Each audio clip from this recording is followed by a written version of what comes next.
Network is here. Hold no punches. I'm real revolutionary right now. Support this man, Black Media. He makes sure that our stories are told. Thank you for being the voice of Black America, Roland. Stay black. I love y'all. All momentum we have now, we have to keep this going. The video looks phenomenal. See, there's a difference between Black Star Network and Black-owned media and something like CNN. You can't be Black-owned media and be scared. It's time to be smart. Bring your eyeballs home. You dig?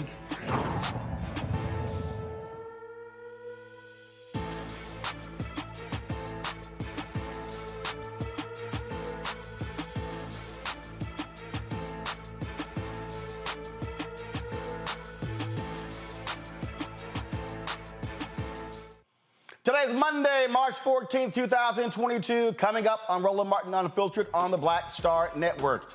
The U.S. Census Bureau admits the 2020 census overcounted and undercounted various demographic groups, Black people. We'll be breaking down the numbers with the Senior Director of the Census and Data Equity, the Leadership Conference on Civil and Human Rights. I will once again break down for you all who keep getting it wrong about funding for HBCUs. It continues. The white Ohio officer who killed 16-year-old Black Ma'Khia Bryant will not face any charges, and a Kansas family of a Black man killed by cops is suing for $10 million. Who's also being sued? Nas. Yeah, seriously, a photographer is suing Nas because Nas posted a photo of Nas with Tupac. We'll talk to a copyright attorney about why Nas is being hit with this lawsuit. It's also Colorectal Cancer Awareness Month, the disease, of course, that killed Chadwick Boseman. We'll talk about that in our Fit, Live, Win segment with a doctor to explain the importance of early screening. Folks, it is time to bring the funk on Roland Martin Unfiltered, right here on the Black Star Network. Let's go. He's got it. Whatever the miss, he's on it. Whatever it is, he's got the scoop, the fact, the find. And when it breaks, he's right on time and it's rolling. Best believe he's knowing. Putting it down from sports to news to politics. With entertainment just for kicks, he's rolling. It's on Go Roll Roll, y'all. It's Roland Martin, yeah. Rolling with Roland now. He's funky, he's fresh, he's real, the best, you know he's Roland Martin now.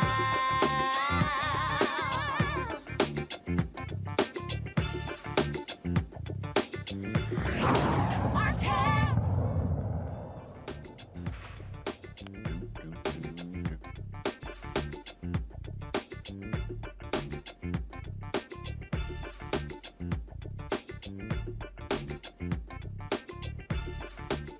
All right, folks, 2 years ago, what did we say? Donald Trump and his MAGA idiots were going to do us wrong when it came to the census. Republicans in Texas did not want to fund any census efforts until those same idiots realized late in the game, oh, damn, we're going to lose out on money and representation in Congress if we don't count. So all of a sudden, they started late. And it happened all across the country. Why? Because the Republican Party did not want to count Black people, as well as undocumented workers. Why? Because they want to maintain the power of whiteness. So guess what? Now we know that there was a severe undercount in 2020. That's right, almost 20 million they missed as a result. Now, you might remember also that we were highly critical because the advertising agencies were freezing out Black-owned media like us, and we didn't get any money until the last month, and we kept yelling, hey, count the Black people. No, They wanted to do it their own way. This also was part of the problem. And so that's why we left with this undercount, looking at these numbers, folks. And you might say, all right, Roland, it's fine, it's undercount. But we told y'all, you undercount black people and Latinos, you also lose billions of dollars of federal funding. Joining me now to explain how the undercount happened is Ma'Khia Bryant. She's the Senior Director of Census and Data Equity for the Leadership Conference on Civil and Human Rights. So, Ma'Khia, look, everybody, all the civil rights groups kept saying, watch out, every 10 years, we have the same conversation.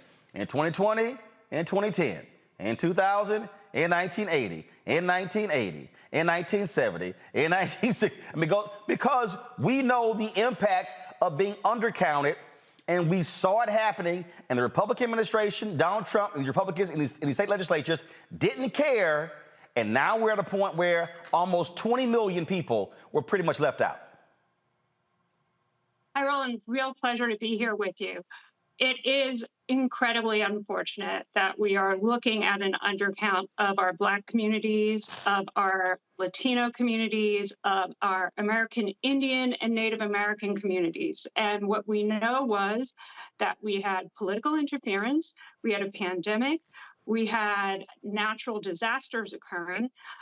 But, you know, at the leadership conference, and as you just pointed out, we've pointed out that this is not just a 2020 issue. There has been a systemic undercount for decades of our communities of color. So what we've called upon is for the Census Bureau to rethink their operations so that we don't just accept the fact that we're undercounting. You know, doing more outreach can only get us so far. You just said you were asking people to be counted. We were part of a huge effort on a national level, on a state level, of trying to get every last person counted. But clearly, we need to rethink how we're approaching our communities and ensuring that their numbers are reflected. Well, see, one of the points that I was just making there when I was talking about in terms of how dollars were spent, I mean, we covered this, and one of the things that happened was that Young and Rubicam, I call them white ad agency, you know, they made a decision. They said, hey, we're not buying any newspapers or any print products that are under 50,000 circulation. Okay, that was stupid to me, because my whole deal is if you're trying to reach everybody, maybe what you do is you reach everybody by taking advantage of everything. Well, that pretty much froze out 98% of all Black newspapers in America, okay? And the strategy made no sense to me, and see, I know how that game is played. They didn't want to be bothered with the smaller papers. They would rather just, hey, give a big contract to a big media company. Okay, there we go, cool. Here, BET, you're Black targeted. Here's the money. Oh, here's another Black targeted. Yo, you got it. As opposed to those groups, those Black-owned media outlets, those Hispanic-owned media outlets that know people, know how to reach the audience, know how to talk to the audience, know how to program to the audience. That also plays a part of this, because you got to walk people through. Like, why in the hell should I fill this form out? You got to connect the dots. Not filling the form out could also screw your community. But when you don't have that outreach, you end up with this.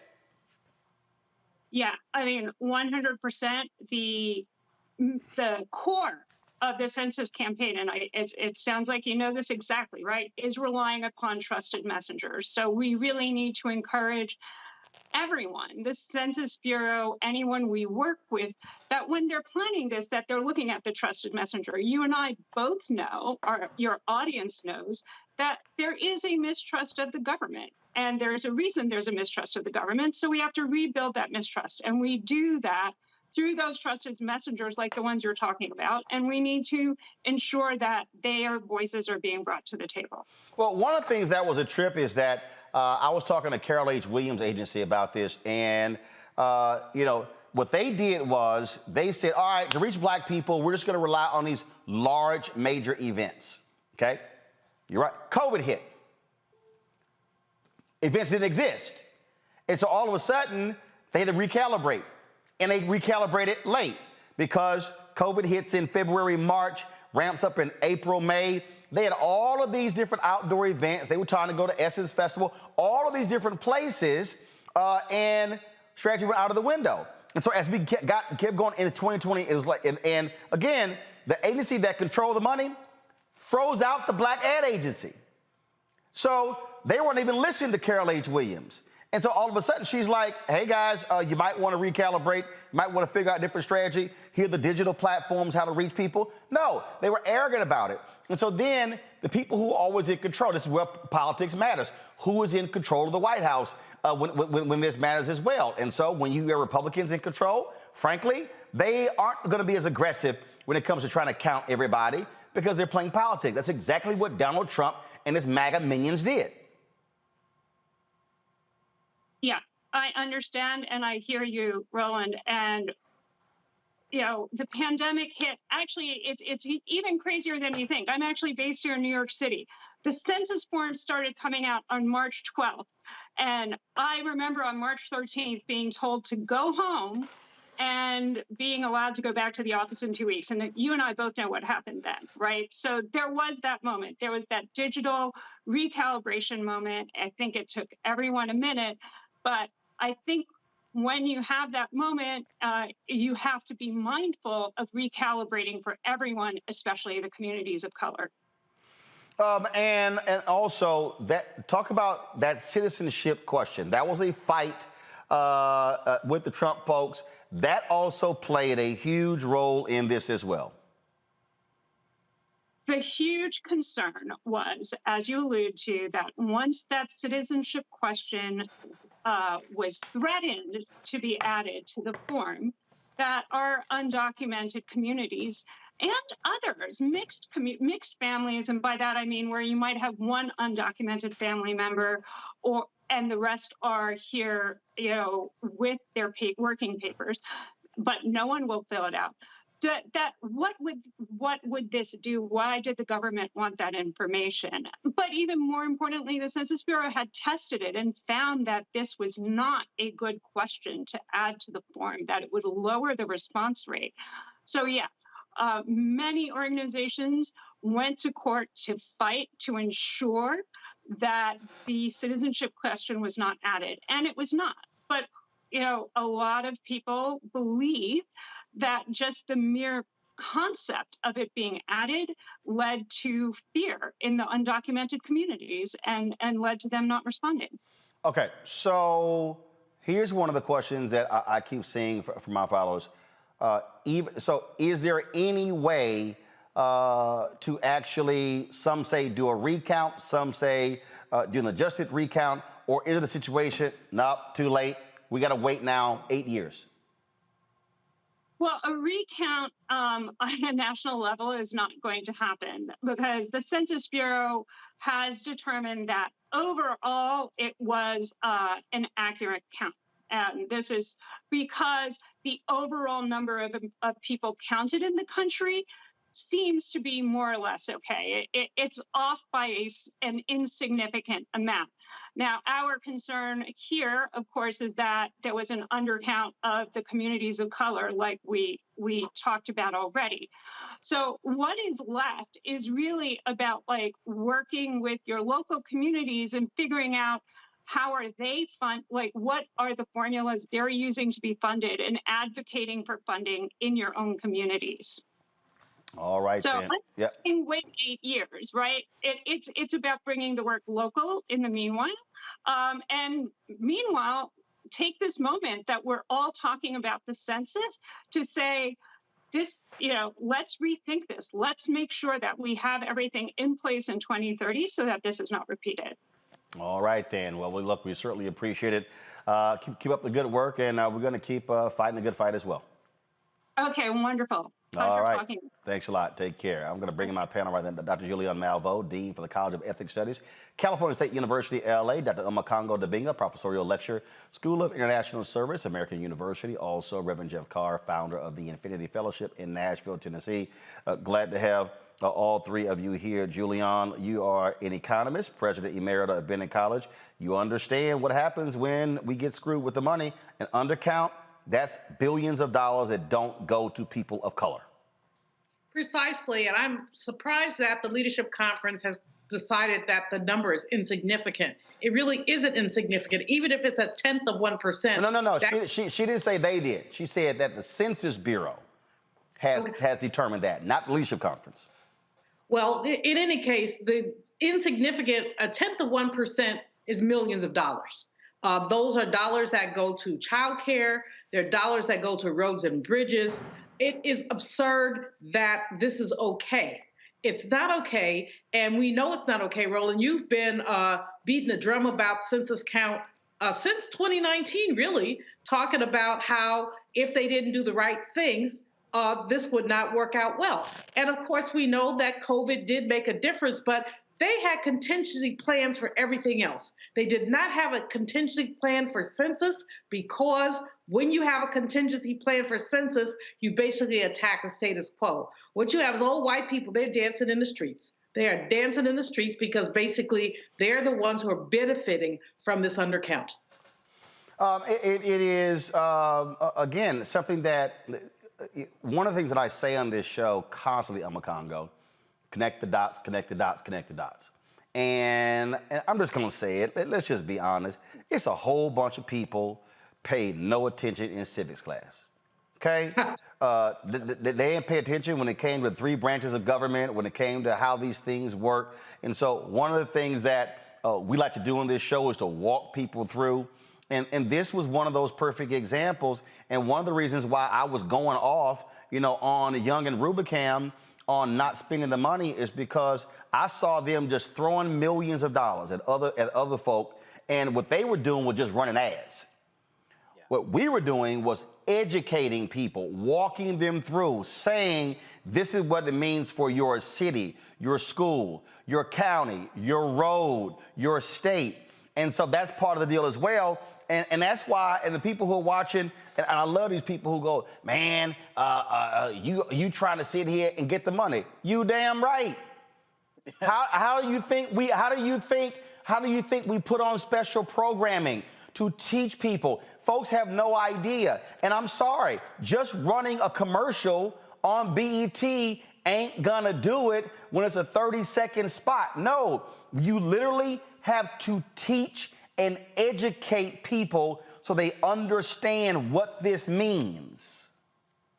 Absolutely. And none of these networks were doing that. CNN, all of these guys, the most they did was talk a little bit about the citizenship question. There was nothing targeted towards us in terms of the education that was needed. And we're looking at places like New York. It's about to lose a congressional seat because of 89 short of, in terms of numbers counted, is leading them to lose a census, to lose a congressional seat. Not 8,900, not 890, 89. And so we have to develop a stronger level of sophistication, because people can call Trump crazy and racist and all of these things, but what the Republicans do under him was genius in terms of how they attacked it to get the numbers that we have today. They won, whether we like it or not. Trump is gone, but he won. They knew that they would undermine the agency in every way, shape, or form, and they did that. They knew by putting, like you just said with Ms. Anand, the issue with the citizenship question, even though they lost in court, they knew just putting it out there was going to be enough to turn some people off. And one of the things that I think we need to talk a little bit more about in general with these issues, we're talking about the undercount, but I'm also finding myself curious about these overcounts, because these white communities and Asian communities are still getting overcounted. So are assumptions being made that, white fathers and whoever are in the home and that black fathers are not? Like, where is the overcount coming from as it relates to that? But you're absolutely right, you and your guest as well. We need to use this time for these next 8 years to have more education. The Bureau, now that it's run by Biden, they need to get more sophisticated and figure out new ways to get out there and collect this information, because we don't know who's going to be in power 8 years from now. And if we don't do that, we're going to continually be undercounted and continually be under-resourced in ways that you've been saying for years. If we're not going to get it now, I don't know when we're ever going to get it, but we have to keep speaking up on it. You know what, Jeff? Some idiot on my YouTube channel, Caton Baseball Footage, goes, census was able to be done online. Stop making excuses for black folks' lack of participation. All right, so let me deal with that, because obviously Caton Baseball Footage is too dumb to understand what is happening in the real world.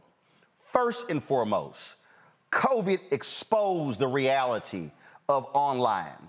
It exposed people who can get online and those who can't.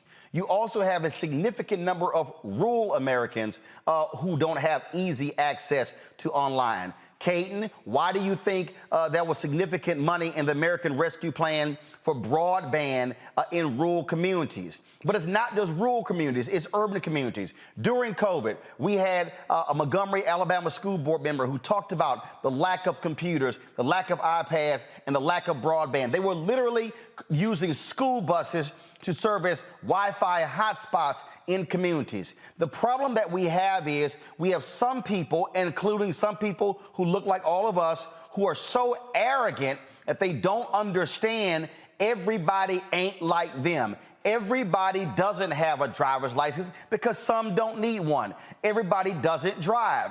And so when you talk about driver's licenses and IDs to vote, well, we understand what that's all about. The same thing when there's this assumption that everybody is online. When I remember when one of the federal agencies were like, well, folks, they can apply for these jobs, just go online. Everybody can't get online. Everybody doesn't have a damn Android phone and an iPhone. Some folks actually still have flip phones. Some folks can't afford a cell phone. All they got is a home phone. Some folks don't even have a phone. And so that's what people need to understand. We're talking about this whole notion. And the thing, and a point of undercounting, Jeff, is not even, well, just go online. There are people who don't trust the process because they think, what's going to be done with my information? What if I have warrants out for my arrest? Or what if I'm on probation? Who's using this? There's fear of the data, and so you've got to be able to overcome the fear to explain to people, no, it's not being used that way. It's not law enforcement. You're not getting in trouble. That's an education process that goes into the undercount as well. Well, Roland, I think you really struck on a number of themes. All of them are intersectional, all of them are together, and all of them have meaning. And when I think about the census count and I think about the number of people who were over, as Omekongo said, those who identified as non-Latino white Americans, they're overcounted, and we were undercounted as well. You are absolutely right. Everybody ain't online. In 2018, 2019, we had a $9 billion transit proposal that was before the city. I was a part of the team that ended up defeating it because it was a regressive income tax that hurt the poor and the elderly. And one philosophy we took was, we're just going to knock on doors and talk to people. The other side spent $6 million in digital ads and getting in on the internet and putting banner sites up. We had $1.5 million and ended up winning almost 7 out of 10 people, because while those digital ads were playing, there was no beating having one-on-one conversations with people door to door. I used to say during that time, my mom was almost 90 years old. I said, my mama is excited because she got a flip phone. She's not sending text. She's not getting on the internet. And she represents a demographic of people who not only vote, but who participate in democracy when they are informed. And they also carry with them a circle of influence that is large and mass. So when we talk about our circle of influence, this ties back to what Dr. Malvo was saying. It ties back to what you were saying about media. This system that seems to be fixed to keep us from getting the information is what is continuing to harm us. When you set a meter and say a circulation of 50,000, and you set that, you can talk about this more, you also hear paid subscription, a paid circulation of 50,000. You've got 100 black newspapers who not only put an ad in the paper, but they have a conversation about it. They write editorials about it. They inform. How is it that they are left out of the process when perhaps a St. Louis American and 1 or 2 other people who can say we have 50,000 people are the only people brought to the table? It's part of a system, and we have to begin to ask the question, how can we break this system? How do we put people in place to make sure that in 8 years, we're going to show up in every way? Now, I want to show y'all again what happens when you got just some really silly people.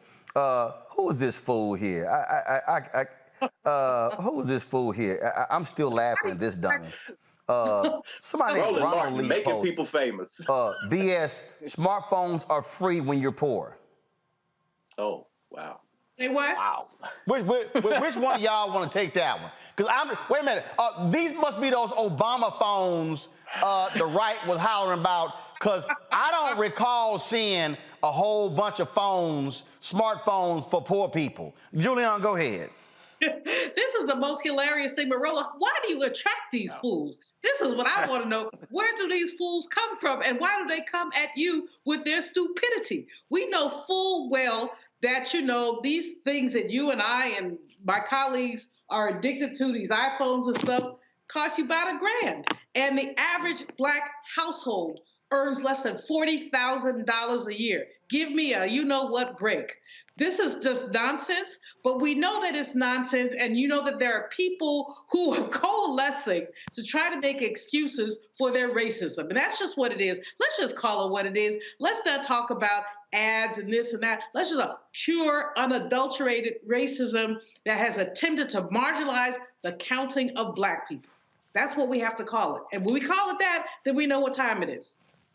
Well, and I'm just laughing. And this is not just for me. This is not just even when you talk about racism and white. It's some arrogant Black people who fall for this stuff, Congo. It's annoying, man. When we have these conversations, it could be anything. If we're talking about reparations or we're talking about something like this attitude of, well, I don't need it, so it's okay. Well, I got my Wi-Fi, it's okay. I got my 5G network. This idea to not look at the greater community in terms of services. It's like people get to the top or on their way to the top and they forget to look down at the place that they just were, or their family may have been generations ago. And we're never going to get to where we need to be as a community if we don't look at the mentality of doing this together. And so for all of y'all out there who are like, I got a cell phone, I got access to Wi-Fi. What about that phrase about the least of these at the end of the day? What are we doing to build everybody up? And like you said, Roland, some people can't get access to their ID. I've heard stories about people who are going to vote in some of these elections that have happened in recent weeks, and people are saying things like, you got to have your original marriage certificate from 30 years ago. I mean, they're coming up with all of these shenanigans to keep making it difficult for us to vote, for us to get online, for us to get access to things. And so those of y'all who are at the top, stop being arrogant and ignorant about the stuff that you got and use some of your resources to help the rest of us get it too. I just think it's hilarious when you hear all that nonsense. All right, y'all. Gotta go to a break here, folks. When we come back right here in Roland Martin Unfiltered, speaking of stuck on stupid, there continues to be people who are stuck on stupid. They just keep pushing out nonsense when it comes to HBCU funding. Last week, the Biden administration talked about the one-year anniversary of the American Rescue Plan. And all the people kind of like, Biden said Black HBCU is going to get $45 billion. No, they didn't. So again, I'm going to walk y'all through the truth because clearly too many of y'all are listening to some loudmouth, uneducated trolls on social media, and y'all listen to some Black people in Black targeted media who simply don't know how to do the damn research. I'll break it down next, right here on Roland Martin Unfiltered on the Black Star Network.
I was in the telephone booth on 63rd and 3rd Avenue. Brought my coins in and dialed the number. Mr. Parks, this is Richard Roundtree. Oh, yeah, yes. Well, you know, it looks like you got the role. I didn't know whether I'll go blind. Oh, really? Okay, well, wait. You can't tell anyone. Can I tell my parents? And I'm walking around town, and my fellow actors and models are saying, hey, you know what? Tree, I think I might have gotten that role. You hear this 2 or 3 different times. Right. Like, did he come? Well, wait a minute. Was I dreaming that? Or then Gordon calls me up. I call Gordon, and he says, we're having the press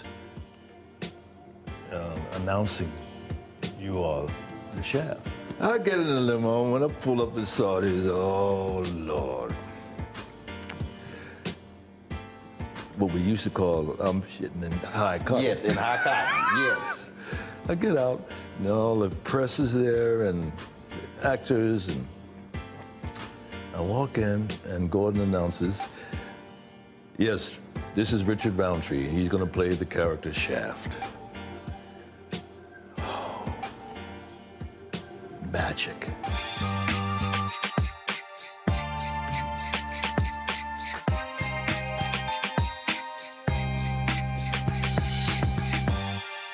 What's going on? This is Tobias Trevelyan. Hey, I'm Amber Stevens-West. Yo, what up, y'all? This is Jay Ellis, and you're watching Roland Martin Unfiltered.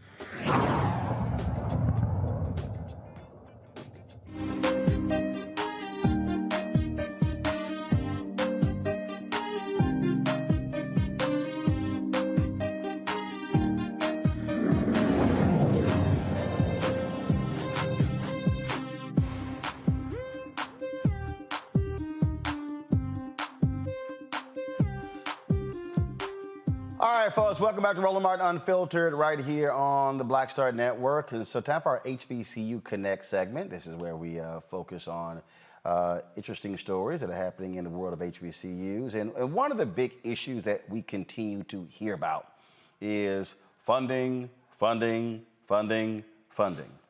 And there are so many misconceptions about where we are. And part of that is because we've had awful reporting by mainstream media, folks who act as if they don't know how to read or pick the phone up and actually call somebody when it comes to these things.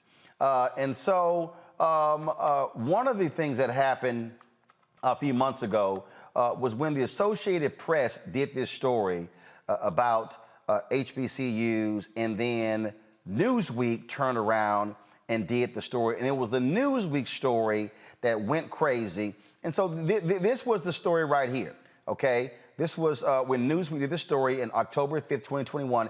HBCU funding falls from $45 billion to $2 billion under latest Biden spending plan. Lord have mercy, black people lost their damn minds.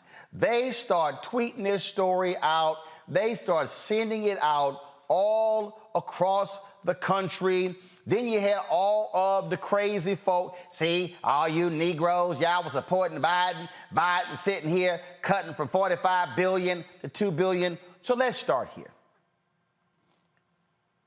Nowhere did President Biden say, we're going to do $45 billion for HBCUs. You know what they said? $45 billion for HBCUs and minority serving institutions. Let me repeat that. For HBCUs and minority serving institutions. Now let's deal with some facts here. There are 103 historically black colleges and universities in the United States. 103. There are 411 Hispanic serving institutions. Now you might ask, the Hispanics got 411 colleges? No. It's Hispanic serving institutions. How do you qualify to be an HSI? Well, 25% of your student body must be Hispanic/Latino. My alma mater, Texas A&M University, is an HSI. It is called a Hispanic Serving Institution. Wait a minute. 55% of all the people at A&M are white. It's a PWI. Yes, it is. But it also qualifies as an Hispanic serving institution. Most major colleges and universities in America are HSIs. So you might ask, wait a minute. So there are 103 HBCUs, so there are 411 HSIs. So let's go to the American Rescue Plan. Their HBCUs got $2.7 billion in the American Rescue Plan. HSIs got $11 billion. I've seen some trolls out there on social media. See, that ain't right. The Hispanics got more. There are 103 HBCUs. There are 411 HSIs. If you actually do the math, that means that they probably are going to get 3 to 3.5 times more money because there are more of them. $2.7 billion for 403 colleges. $11 billion for 411. That's just one. So we're just walking people through facts here. Now, I showed you the Newsweek story.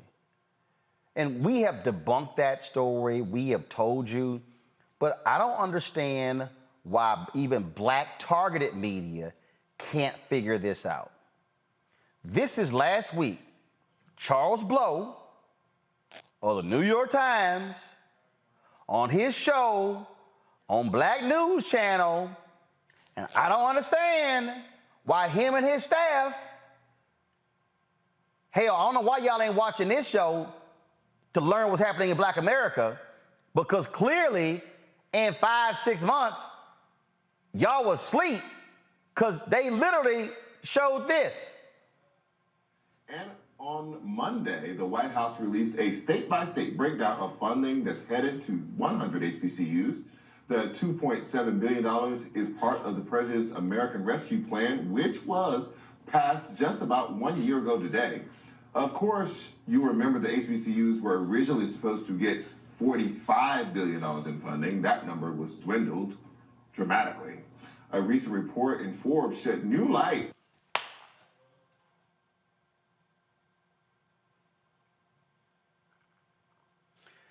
That story was from October, y'all. November, December, January, February, March. 5 months. 5 months. That story has been debunked. And Charles and you and your staff at Black News Channel, y'all still are getting it wrong. You're getting it wrong. And hell, they got a bigger staff than I do. Y'all, this makes no sense. And this is what I'm saying.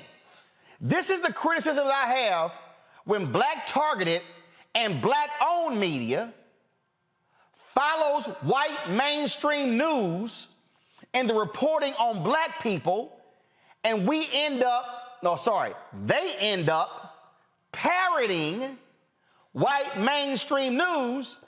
So you black, you like, well, Charles Blow and Black News Channel said it, so it must be true.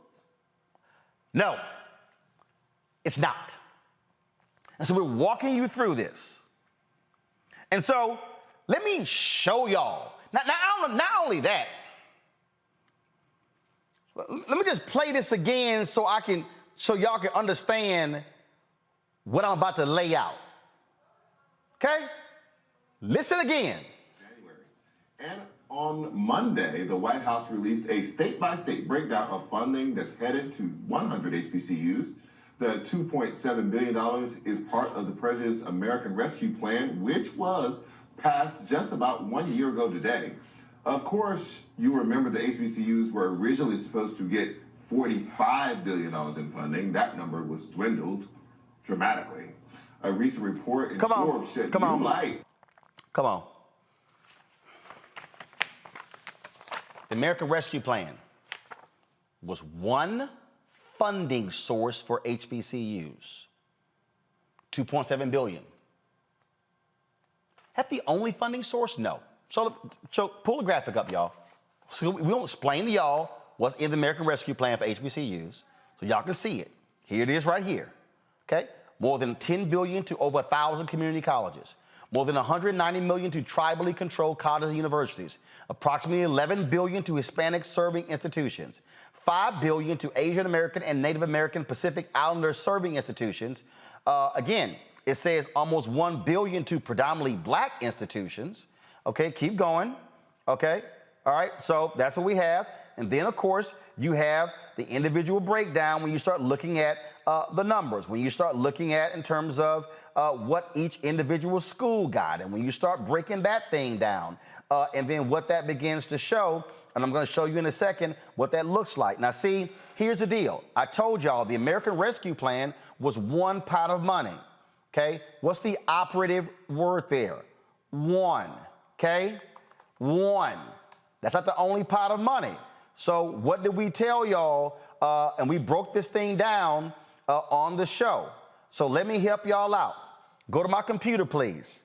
Okay, as you will see, this right here, y'all, is and if I can, let's see if I can zoom it in. Let's see here. What you're looking at right here is the actual spreadsheet that I received from Congressman Jim Clyburn breaking down the funding. Do y'all see? Okay, I'm gonna go back out to that one. That took it too far. Zoom out. Let's see here. Let's take it back in. All right, I'm gonna zoom in. I want y'all to see. Y'all see the top there? What do you see?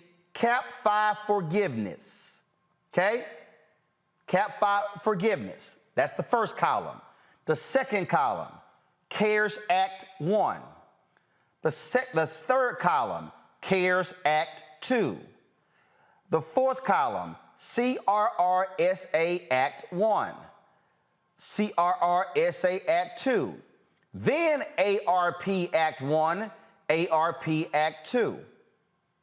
That's 7 pools of money. 7 pools of money.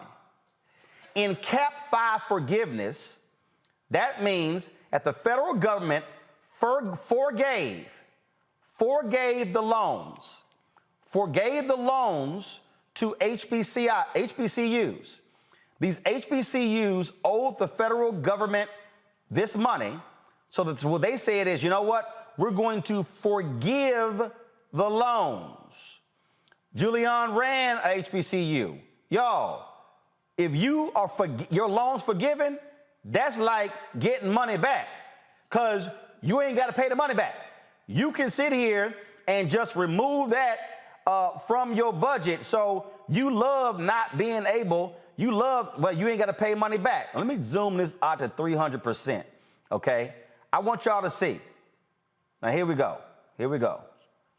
See that first? Come on, now show it. You see the Cap 5 forgiveness? Let me scroll all the way down to the back, down to the bottom. Y'all see all these schools? This is all the money that the federal government forgave. Florida A&M owed $111.8 million.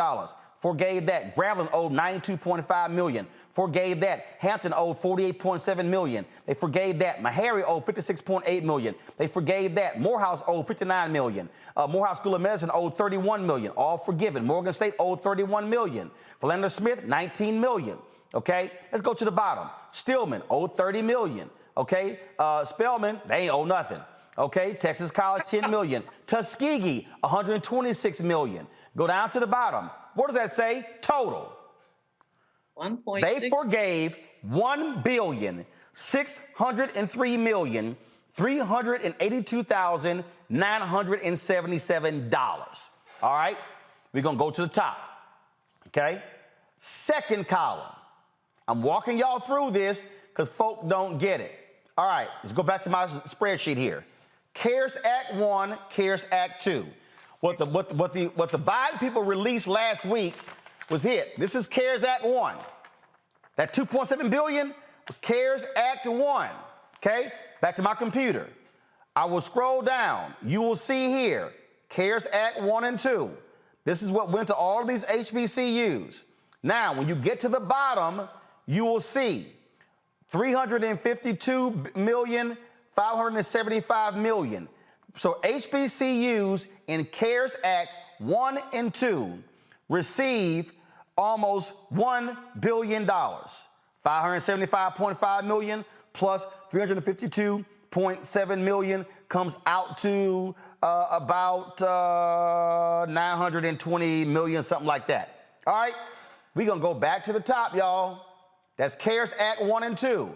Let's scroll over. CRRSA Act 1 and 2. Let's scroll down. What do the HBCUs get in those two? They got $583.8 million, then $852.8 million. Y'all, right there is $1.4 billion in CRRSA. Let's go on to the top. American Rescue Plan 1, American Rescue Plan 2. Scroll on down.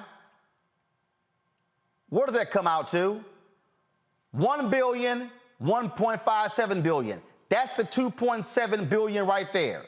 So, final column, total for all 7. Go to the bottom. I'm showing y'all real numbers. So, out of 7 pools of money, HBCUs receive $6,567,665,681. Y'all, that don't mean they're not gonna get money next year. And then the next year. So for all y'all listen to these fools saying, all the HBCUs, all they got $2.7 billion. No, go back. That's the number right there. $6,567,665. Now, let me blow y'all away. Okay? Julianne knows this well because she ran an HBCU. So, I love the people who yell, holler, and scream. So, Julianne, I'm going to do this here. So I don't have a larger calculator, so I'm just going to use this one right here. So 657,000, go to my computer. So again, so this is how I want y'all to do. So right there, y'all, that's 6.57 million. This is billion. There are 280,000 HBCU students. Okay? I put in too much numbers. 6.7 billion. Let me find my calculator. The 280,000 HBCU students, okay? So if you take 6.87 billion, another one, divided by 280,000, y'all, you're gonna come out to 200, first of all, you're gonna come out to almost 24,000 per pupil.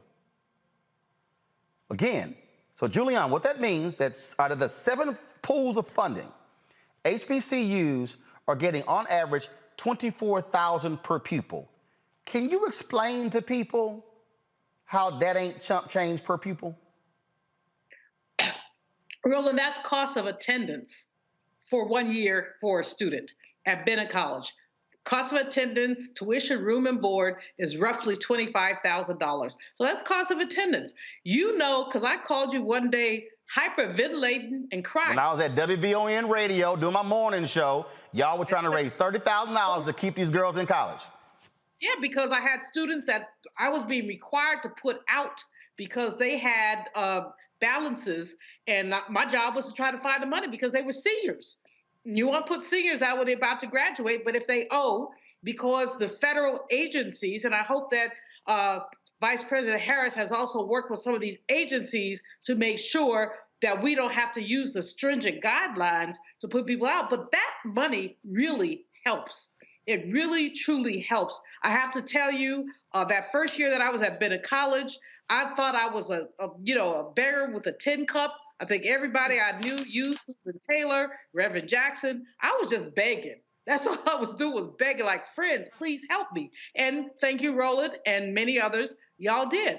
But this really is monumental because when I went to Bennett, actually, we owed the federal government millions of dollars at an 8% interest rate. Now, praise the Lord, I'm an economist. And so what I said is we got to renegotiate this down to a lower interest rate. I didn't say we didn't want to pay because, frankly, some of our CBC members said, well, you got to pay. I was trying to get forgiveness then. And they said, you got to pay. I said, well, can we pay at a lower interest rate? And we were able to do a few things and maneuver some things to do that. But what many of our smaller HBCUs are saddled with this horrible debt that's a function of predatory practices on the part of the Department of Education. And I think that this is really, it gives HBCUs new life. It really does. It's so refreshing. I mean, I'd go back and be a president now under those conditions. And back in the day, I was like, okay, I'm up out of here because this is just too crazy. So no, Roland, you are absolutely right. And this reporting is absolutely right. And there's 7 buckets of money, and too many people want to just look at one bucket. There is also some tension. I work at an HSI right now, Cal State University, LA, of course. So hold on. Before you go there, I just want, because see, you mentioned Bennett. So here's what I want y'all to see right here. So when you look at this, before you go there, I want you to look at this here. Okay, let me find Florida. Give me 1 second. I just had it. Lord, where'd I move Florida? Okay, so here's the deal. When you look at this here, y'all see all them zeros for Bennett. That's because under this chart is state appropriations, state grants, total state funding. Bennett is not a state institution. It's a private college. What's that far right column y'all see? Federal COVID relief funding, right? Well, guess what, folks? Bennett College received, I think the number is, so you see right here, Bennett received $32.8 million. Where that arrow is right here, y'all, that's the Bennett line item, $32.8 million. I can guarantee you Bennett is very thankful to get almost $33 million in COVID relief funds.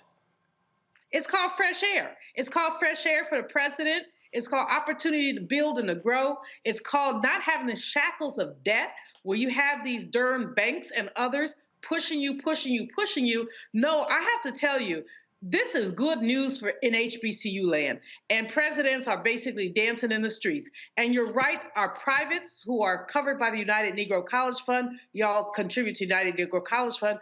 The privates get less money than the publics do because of the state money. So this is just it is so important and so amazing. And Roland, thank you for this coverage. Thank you for this opportunity for me to say, thank you, Brother Biden.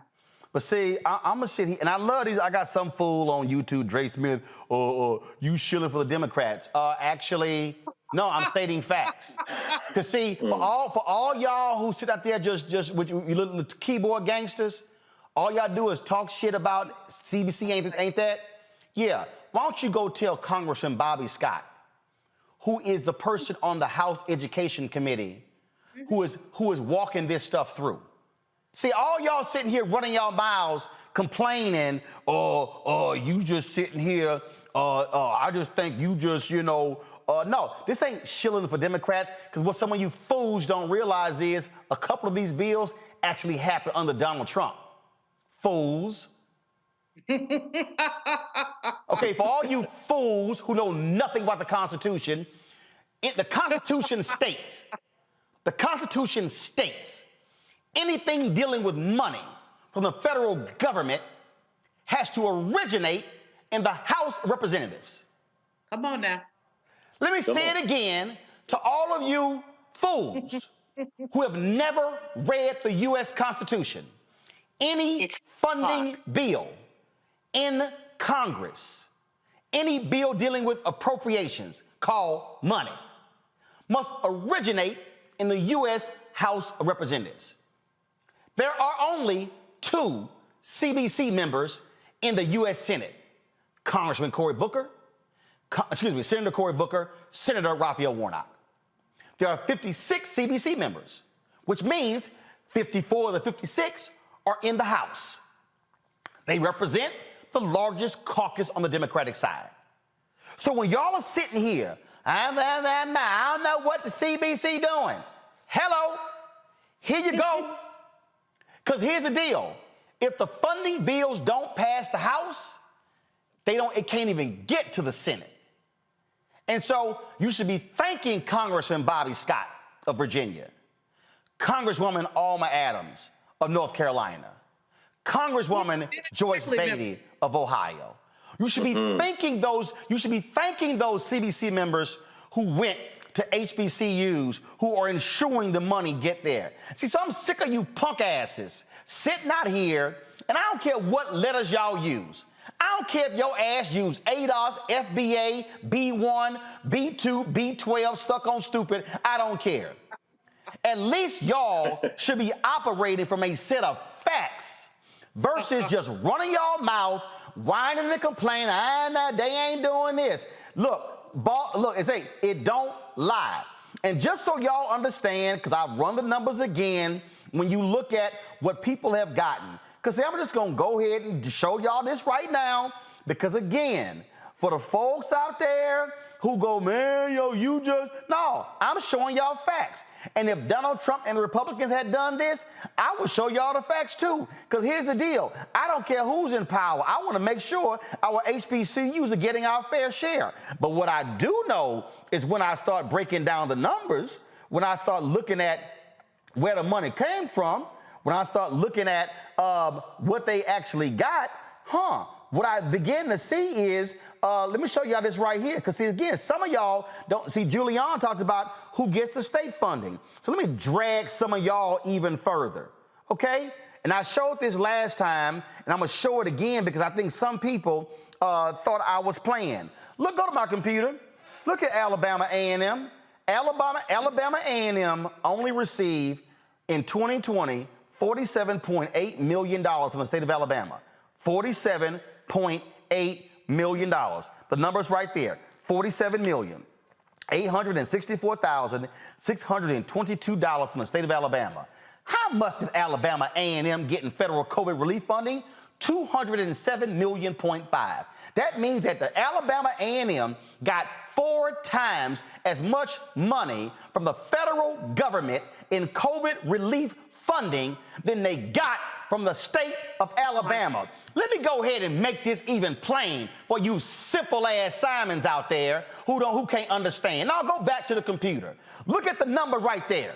What that means is that it would have taken Alabama A&M 4 years to get the amount of funding they got in 1 year in federal COVID relief fund. Go to the next line. Alabama State got $54.9 million from the state in 2020. They got $232.3 million in federal COVID relief funding. Y'all want some more? Let's go on down here. Let's see here. Florida A&M. Florida A&M received $136.9 million in state funding from Florida in 2020. How much did Florida A&M get in COVID money? $307.2 million.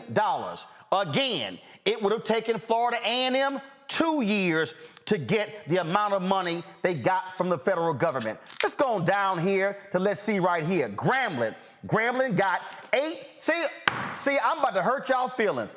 Grambling State University got $18.9 million from the state of Louisiana in 2020. How much did Grambling State get in federal COVID money? $184.6 million. What does that mean? That means that it would have taken Grambling 10 years to get the amount of money they have gotten in federal COVID relief money.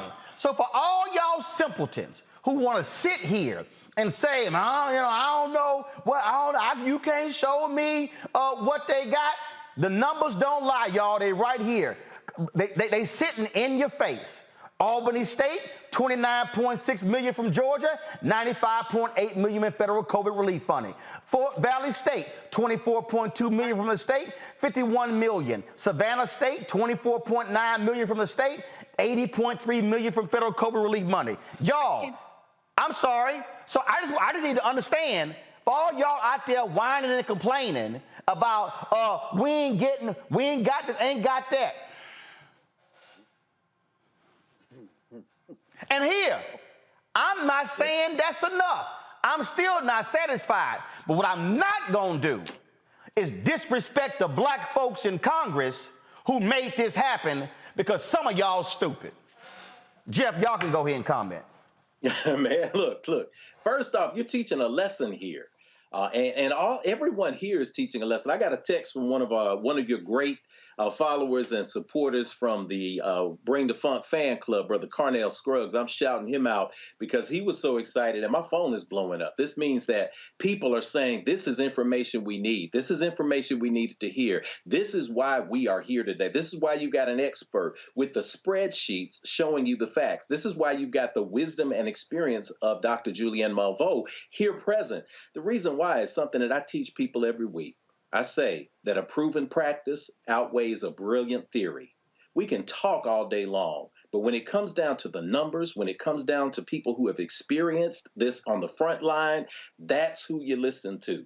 For those who might want to get out there and troll in moments like this, and they say, well, yeah, brothers got it, brothers attacking each other, and Roland talking about another network.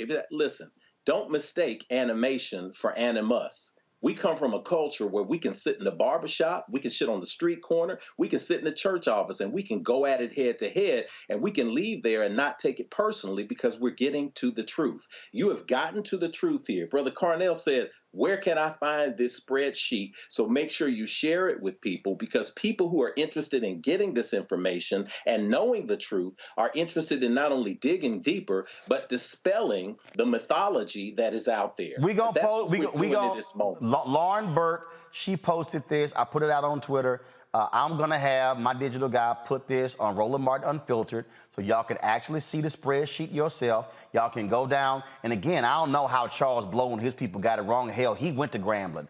I mean, look, Prairie View. Look at Tennessee State. Tennessee State got $63.2 million from the state in 2020, and they got $115.5 million in federal funding. Prairie View A&M University, $72.3 million from Texas, $172 million from the federal government in COVID relief funding.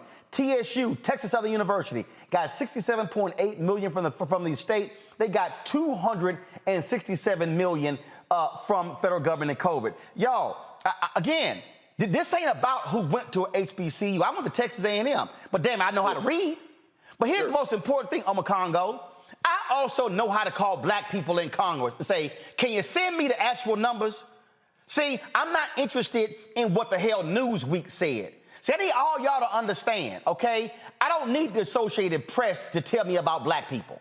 I don't need Newsweek to tell me about black people. I can pick the damn phone up and I can call any member of the Black Caucus to get the actual numbers. And that's my problem, Congo, when these damn black targeted and black owned media people repeat the bullshit from mainstream, and Negroes repost this shit on their Instagram page and their Twitter page and their Facebook page, and it becomes misinformation because they gotta rely on mainstream when they should be listening to black owned people, black owned media who know how to do their own damn research.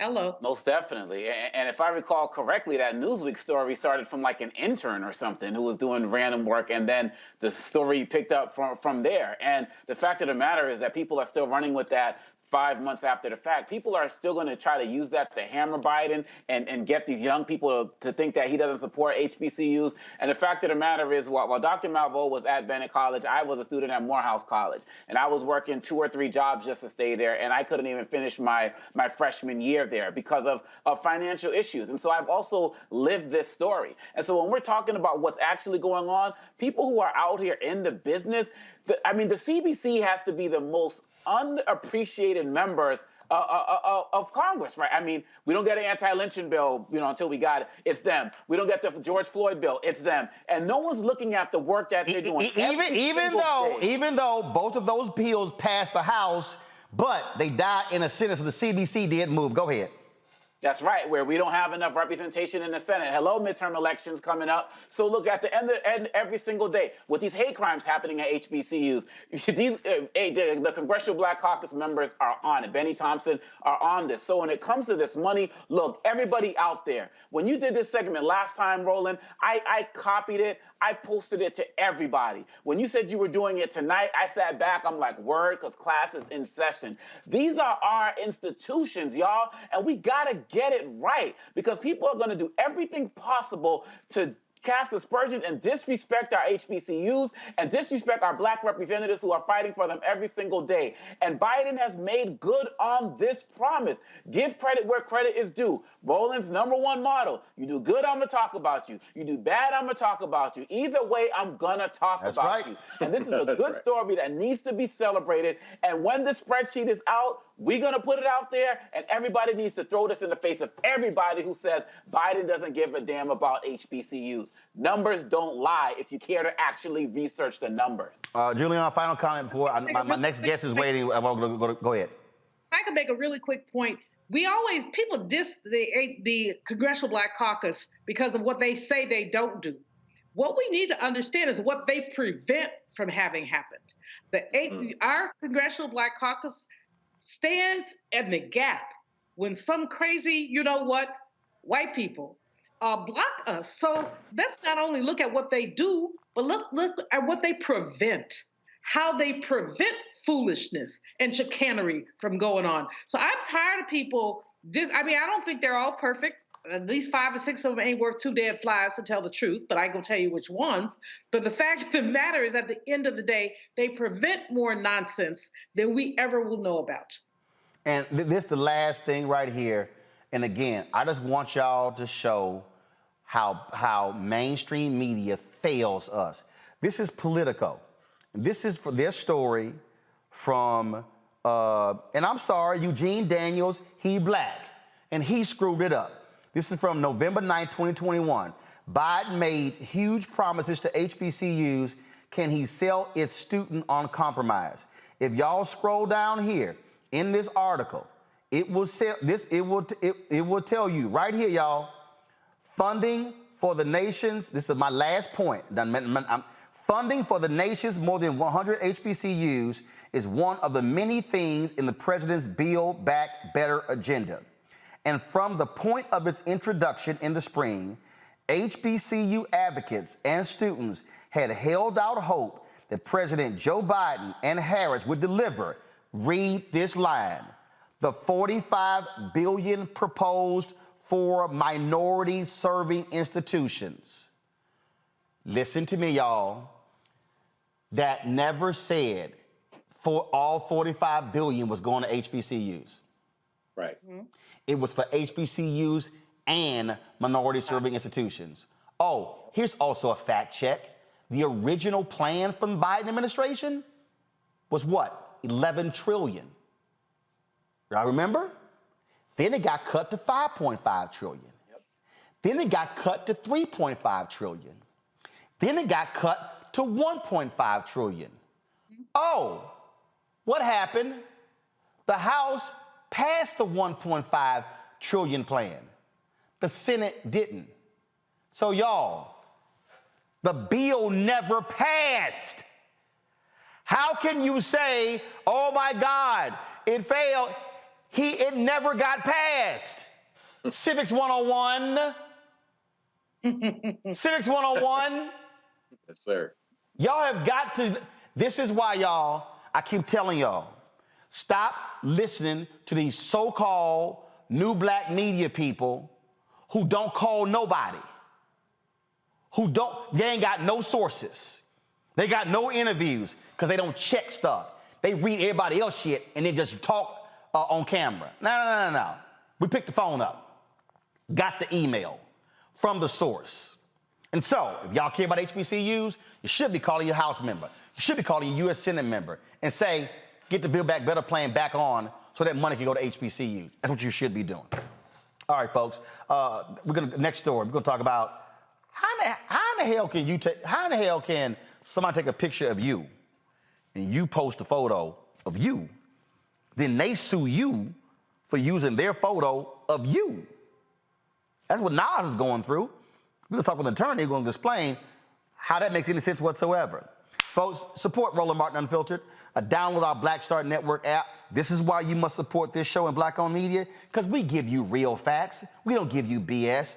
Every platform, Android phone, Apple phone, Android TV, Apple TV, Roku, Amazon Fire, Xbox One, Samsung Smart TV as well. Also, join the Bring the Funk fan club. Y'all, I went to the mailbox today. Look, a lot of y'all don't believe in Cash App, Venmo. Y'all can tell right here. All this was in the mailbox today. So if y'all want to sit here and send your check or money order, trust me, y'all gonna make me go through and deposit each one, sign and deposit each one of these checks electronically. And yes, I will, because this shit ain't Bitcoin, it's real money. So P.O. Box 57196, Washington, D.C. 20037. Cash App is $RM Unfiltered. PayPal is R Martin Unfiltered. Venmo is RM Unfiltered. Zelle is Roland@RolandSMartin.com. Roland@RolandMartinUnfiltered.com. I'll be right back.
Coming up on Get Wealthy, you'll learn how a business owner took ownership of her financial success and helped her employees too.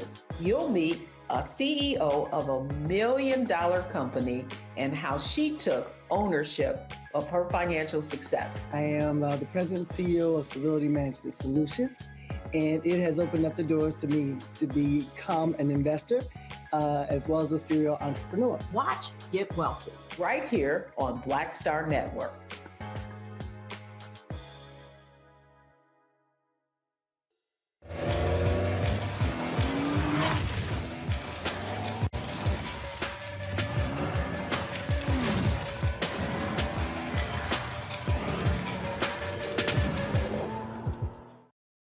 Pull up a chair, take your seat.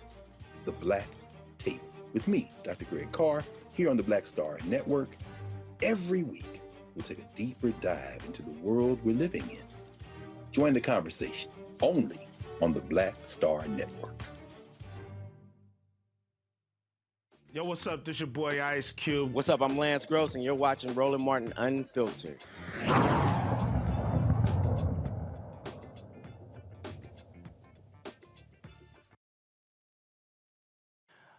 All right, folks, welcome back to Roland Martin Unfiltered on the Black Star Network. So, this has always been real interesting to me when we talk about these folks who sue. So here's the deal. Nas recently posted a photo of him and Tupac back in the day. Now, let me say it again.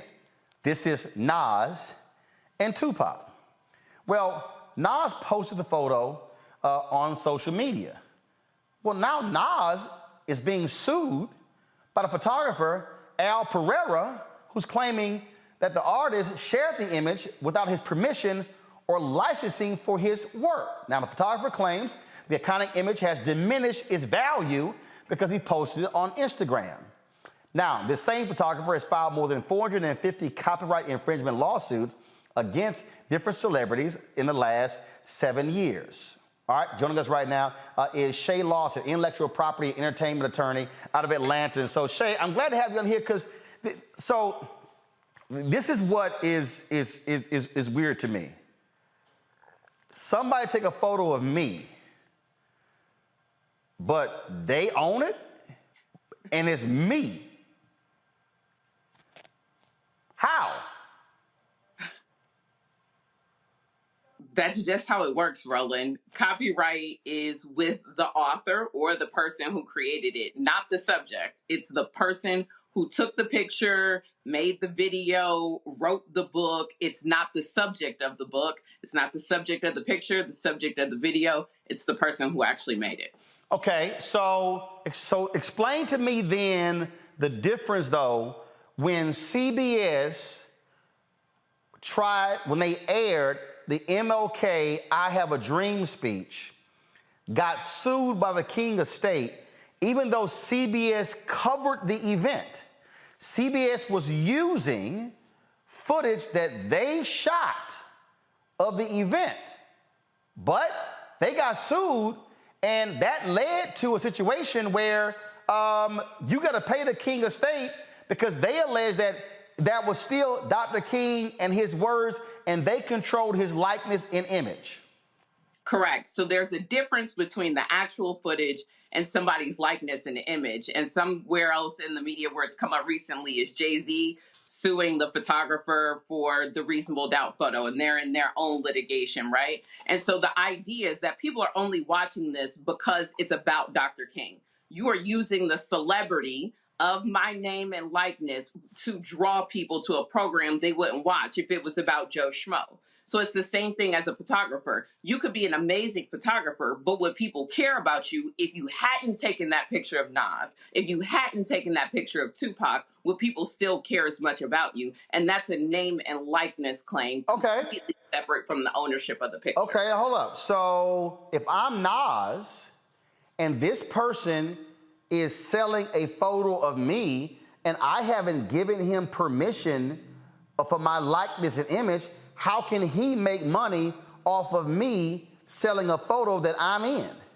Boom. That's the argument right there. And I think that people are getting on Snoop for the wrong reasons. And of course, he's not an IP attorney, so he can't really articulate it. Don't worry about it. Don't worry about it. I'll call Snoop to explain it afterwards. So you go ahead and explain it so I can let Snoop know.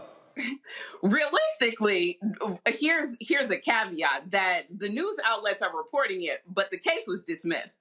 It was filed and dismissed 8 days later. So that tells you, take from that what you want. But if I were Nas's attorney, I would countersue. I would say that your notoriety came from me, from using this, that, we would have an ongoing battle. So as much as this is your picture, you are benefiting from the fact that it's me in the picture, the same way paparazzi benefits from these celebrities that they're exploiting every day. I mean, I know some celebrities who have taken a photo of them on the red carpet, let's say Getty Images, and then they'll take that photo and they'll have their name still on it, and they'll get sued saying, well, that was my photo. And the celebrity's like, yeah, but I'm the one in your damn photo. Yep. So basically, are you saying that let's say if I do that, if somebody's out there, so if I decide I'm gonna post some photos taken of me on my social media, and if somebody try to sue me, I'm gonna come back and say, hold up, your ass ain't got no right to profit off my name and likeness without my permission. I think, it's going to be a slippery slope, though, because on both sides, you have to prove that there was a damage, that you suffered some kind of damage. So this, I ain't get that money. Yeah, but the photographer from Nas is saying, oh, this diminished the value of my picture, where it's like, I could have made money off of having an exclusive with this other magazine, right? And so I think that there's going to be a back and forth there about whether or not you lost money or you gained money from using the picture that had your own likeness. Okay, so you said there has to be a damage there. Okay, so, but I'm still trying to understand, how can somebody make money off of me and they ain't asked me nothing? It's just the way the law is written. And there are a lot of laws that are going around right now, actually in California, for this exact reason, because, you know, paparazzi is so huge out in California, that would give celebrities a royalty-free license to use images of themselves, which seems to only help the photographers because it would make people more aware of them and their work. But these photographers are really relentless, and they're really cracking down on the celebrities, and it's honestly not fair. Well, I'll tell you, we had one attorney. It was hilarious. She actually tried this. She actually threatened us with a lawsuit. We laughed at it, and my attorney hit her, and she said, Roland, she was young and dumb. So what happened was, we posted, we had a special page dedicated to Scandal in its final episode. And we had posted these different links to stories on Scandal. Well, we posted a story to an ABC News story, just a link. And then what happens is, you know, when you post a link, the photo pops up. So I get a letter, them claiming that I used the photo, an unauthorized usage of the photo, and we had to show the idiot attorney, no fool, we posted the hyperlink. If you want to sue somebody, you better go holler at ABC. And of course, it came from AP or something like that. And so we just laughed them off.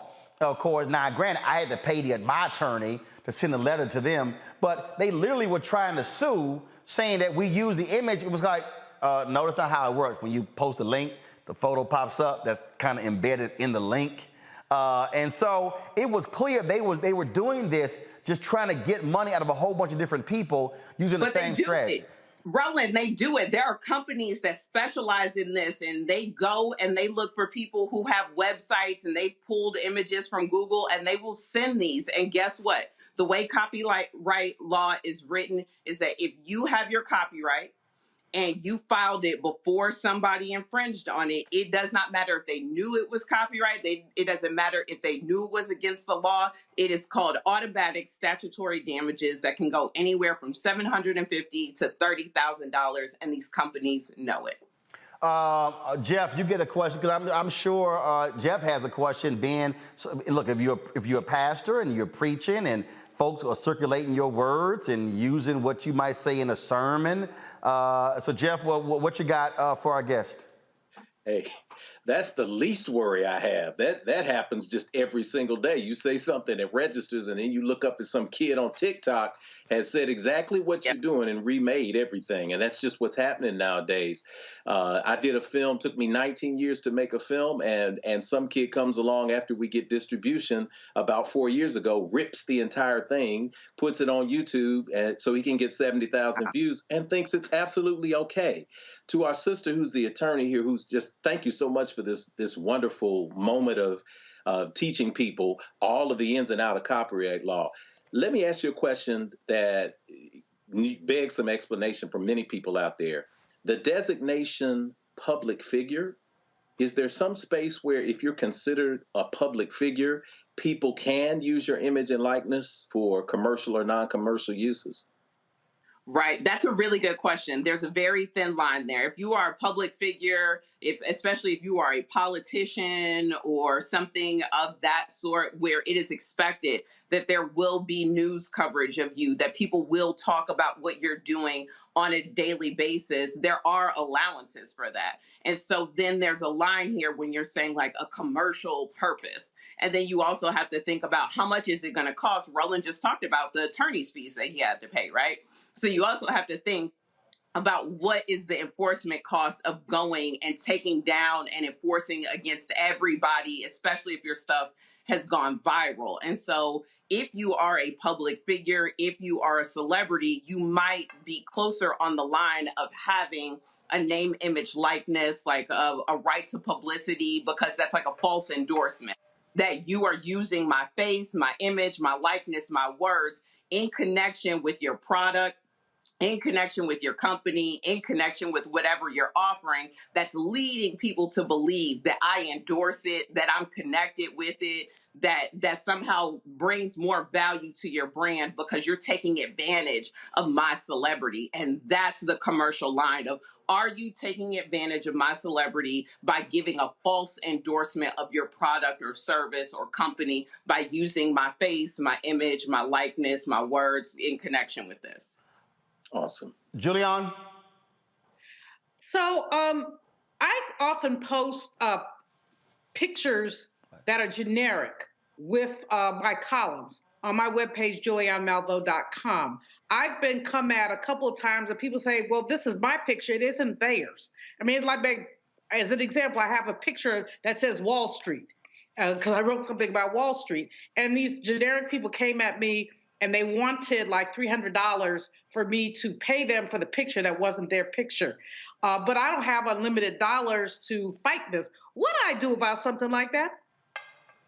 That's a really good question, Dr. Malvo. And you have to make sure that the things that you have a commercial license, that have a general comments license. There are plenty of websites like Pixels, Unsplash, places like that, where you can get royalty-free, kind of generic, they call them stock photos, that you can use for your works, because it doesn't matter how generic the picture is. It could be a picture of an apple, it could be a picture of a commonplace like Wall Street. But if someone can prove that that is their picture and they have the copyright registered, then they have that right to be paid for the usage of it. But there are plenty of places online where you can get royalty-free licenses to use pictures, to use video, and Unsplash and Pexels are just two examples. And that's where I would typically pull from so that you can kind of stay out the clear. You want to make sure that you own the rights to it or you have permission from the owner of the photography.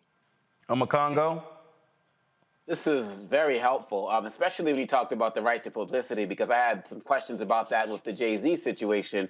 You know, I teach a course on him at American, so I was following that closely. Thank you for explaining that. The question I have is, what do you do when you go into these sites like Getty Images and places like that, and you see a picture of yourself? Because I typed in something to the effect of like black males or something like that, and I'm scrolling through the images for stuff, and I see me. So, what's that about? And you like, hold up, how in the hell y'all like, selling where's me? my money? Run me my coins. I know. There's two things to that. There's two things to that. One, you have no right to privacy in public spaces. So if you were in a public place and somebody got a picture of you, then it is what it is because you have no right to privacy. The second thing is, and it's like such small print things that people don't pay attention to, that we all kind of gloss over. But when you buy tickets to events, when you walk into places, there is probably a disclaimer that says that by attending this, by purchasing a ticket, you agreed to be photographed, featured, X, Y, and Z for any kind of purposes. And so you have to be really cognizant of these kind of very small print things that give you those rights. But on the other hand, you also, if you are the event producer, if you are the person who is getting the photography, you need to keep these rights in mind, because just because you paid that photographer does not give you the rights to the photos. You need to have a written agreement that says that in exchange for payment, you have the rights to use it. And these are the types of rights that you have to use the pictures, even if they are of yourself. And the same thing, if you have an event, you need to make sure that you have disclaimers that are clearly displayed and on tickets that let people know that if this is a private event, that you may be photographing them and what purpose you'll use it for, and that they're granting you permission by attending. Because I'm gonna give y'all a couple of examples. So for instance, when Oprah had her show, she had she had show photographers, but Oprah owned the photos. Mm-hmm. She owned the photos. And it's interesting because when she had her radio show, well, not, she's still on Harpo, on the Sirius XM show. I did her show, and they gave me a copy of the show, but I had to actually, I could not use me on her show without their permission. Now, I was like, well, without me, shit, it wasn't no show. Because they had me on. I'm like, how in the hell I got to get permission from you for my ass on your show? And so I was like, okay, y'all tripping on that one. But one of the things that, so now look, Shay, I already know how you gonna come down on this, but I fought the lawyers at TV One all the time. I mean, we fought all the time. Trust me, me and lawyers fight all the time. Here's why. Because the lawyers at TV One wanted us to sign, every time we had somebody on the show to sign release forms. I said no. Here's why. I've done CNN, MSNBC, ABC, NBC, CBS. I've done all the networks. When I appeared on those shows, I never signed a release form. Their deal was, you come on our news show, this is our news show, you consent to come on. Never sign a release. So I kept telling TV One people, we have a news show. Why are we doing the whole release form? And here's why I didn't want to do that. Because it was the opposite. If you start walking, every time we interview somebody, they wanted us to literally go to an event, we might interview 30 people, and we got to have each person sign a release form. I was like, hell no. They consent to the interview. I said, we going to operate, and I talked to people at CNN, and they said that's precisely, I talked to the general counsel at CNN, I said that's precisely why they don't do that. They said because we are a news show. And it was so bad when we went from Washington Watch, which is our Sunday morning show, to a daily show. I said, let's use this clip of Colin Powell. They were like, oh, no, we can't use that. I was like, why? They're like, well, because he was on the show for this, and we didn't have a form. I said, y'all own the show. My example was when MLK went on Meet the Press. Trust me, NBC don't ask the king of state every time, hey, can we rerun that episode that MLK was on Meet the Press? No, they own Meet the Press. It's in their archives. They get to use it. And so we did battle all the time. And so I wouldn't do release forms for that very reason. Thoughts? Roland, I will fight you too. I will fight you. And they're thinking about their budget. They're thinking about getting sued. If a lawyer is after you about something, that's because the organization, especially an in-house lawyer, it's because that organization has been sued. They have a mandate and they're like, listen, you're not going to get me again. Every one of y'all going to sign this release. But here's the deal though. But here's the deal, Shay. I've done every major network. If MSNBC calls me today and say, Roland, can you do Tiffany's Cross show on Saturday? Yes. They do not send me a release form. But Roland, I mean, no shade to TV One, but they don't have them MSNBC dollars. They don't have them. No. See, no. It's not. So but again, no, it's not. It's not a question of the dollars, because here's the deal: the moment I consent to go on that show and I sit my butt in that chair. Yes, it is. Tell me. No. Tell me, how does it work? How does it work? Well, how does every other agency do it and been doing this for decades? No, because you can say, I did not realize that this was about this. I didn't consent, and I'll use the Colin Powell example that you gave. I consented to come on here to talk about this for this purpose, and you're using it for another purpose. So you need to cut me another check, or you need to cut my segment out. Don't lure me here to talk about education and then use this clip, to go promote something else. And so that's really why I want to have this consent form that says I can use this footage for whatever promotion. But again, these news networks, if we talk about 4 or 5 subjects, or if they say, Roland, we're going to cover this, and then another subject comes up, or there's breaking news, and we discuss it, that wasn't agreed upon beforehand, and they still use it. That's the value that you have there. That, to me, my point back to the dollars is that CNN, MSNBC, they can afford to fight you if you come back and try to sue. TV One doesn't want that smoke. That's really, in my personal opinion. I don't know the inner workings of. No. That's what it is. There. And guess what? And I ain't give no damn form. I was like, we are not about to be walking around having 45 people sign on that. Let me tell you how crazy it was. We had Alfred Liggins, who was a CEO of the company, on the show, and one of the PAs walked into the green room and handed him a consent form, and he went, "Are you serious?" I said, "Say, man, go talk to your damn lawyers." I said, I think it's stupid too.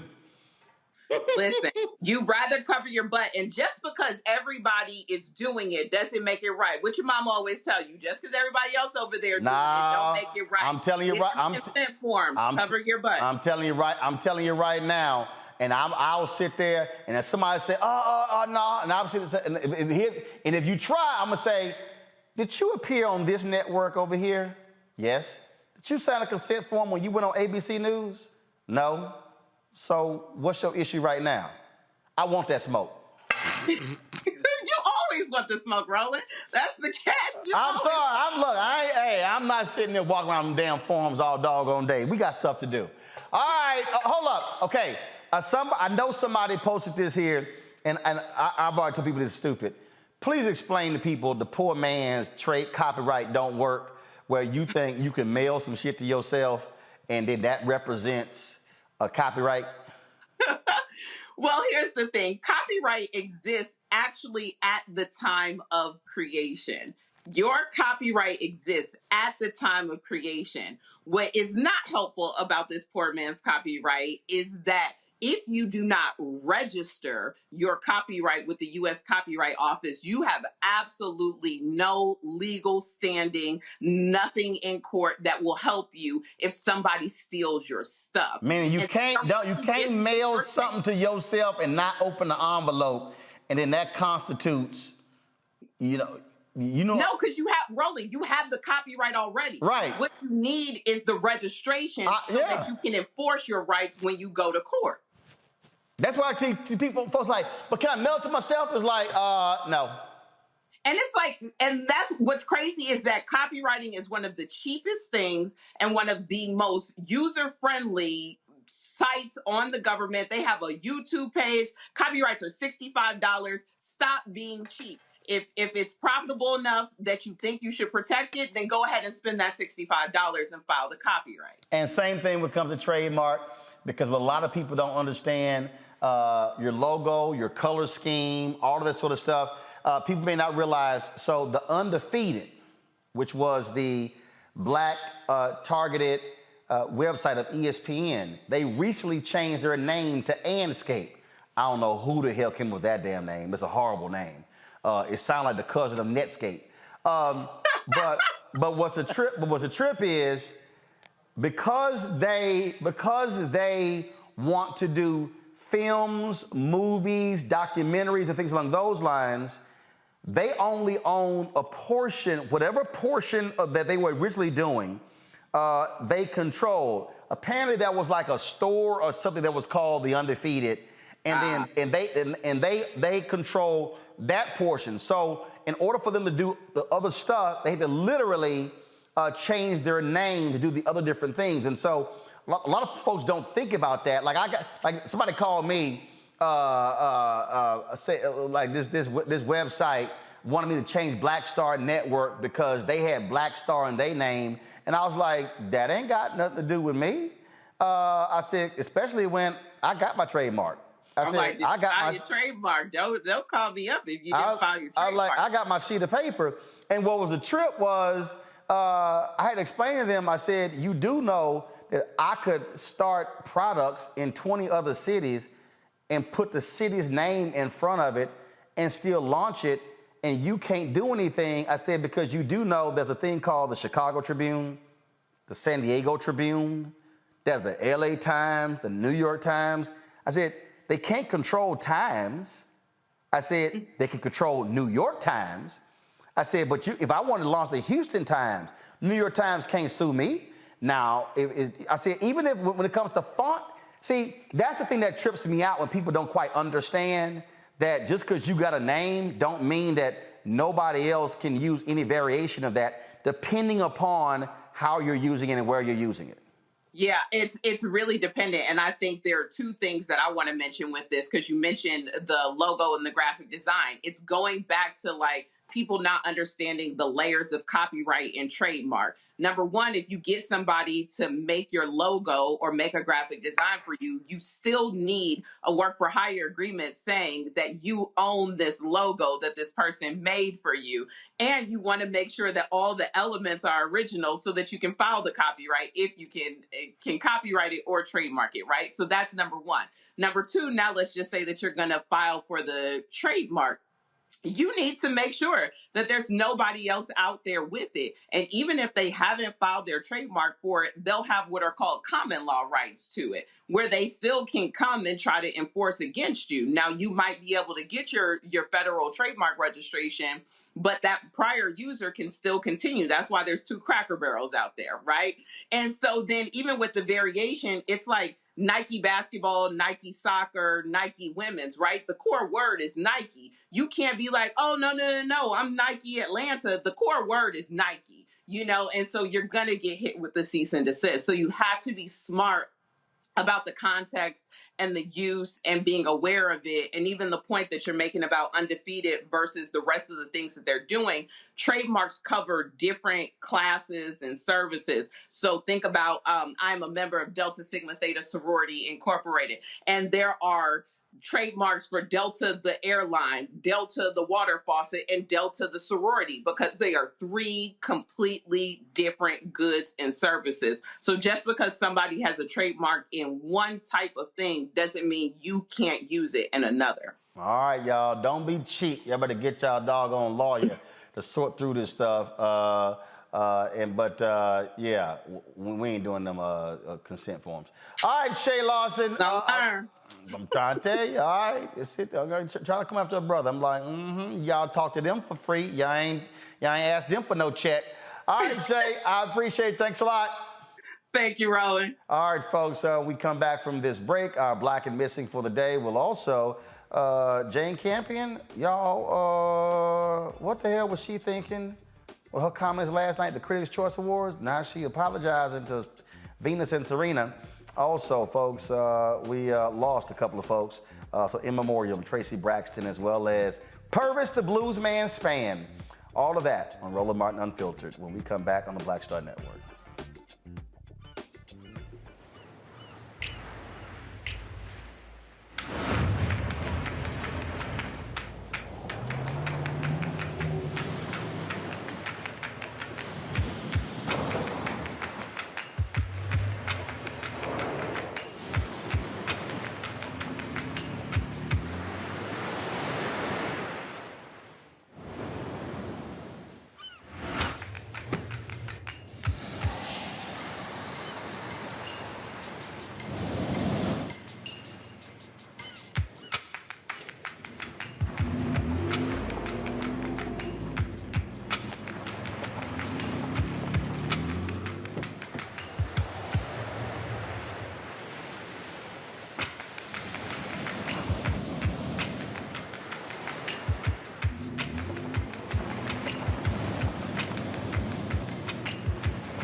Hi, I'm Dr. Jackie Hood Martin, and I have a question for you. Ever feel as if your life is teetering and the weight and pressure of the world is consistently on your shoulders? Well, let me tell you, living a balanced life isn't easy. Join me each Tuesday on Black Star Network for A Balanced Life with Dr. Jackie. We'll laugh together, cry together, pull ourselves together, and cheer each other on. So join me for new shows each Tuesday on Black Star Network, A Balanced Life with Dr. Jackie.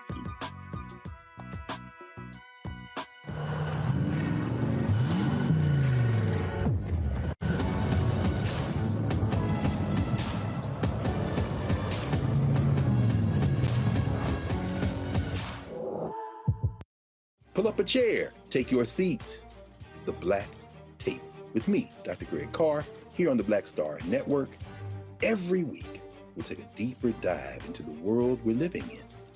Join the conversation only on the Black Star Network. I'm Angie Stone. Hi, I'm Teresa Griffin. Oh, Roland. Hey, Roland, I am so disappointed that you are not here, first of all. Where's our dance? It's like we get a dance in every time I see you. And so now you're not here for me to dance with, sir. You and your ascot. I need it. I need that in my life right now. Okay, I love you, Roland. What's up? I'm Lance Gross, and you're watching Roland Martin Unfiltered.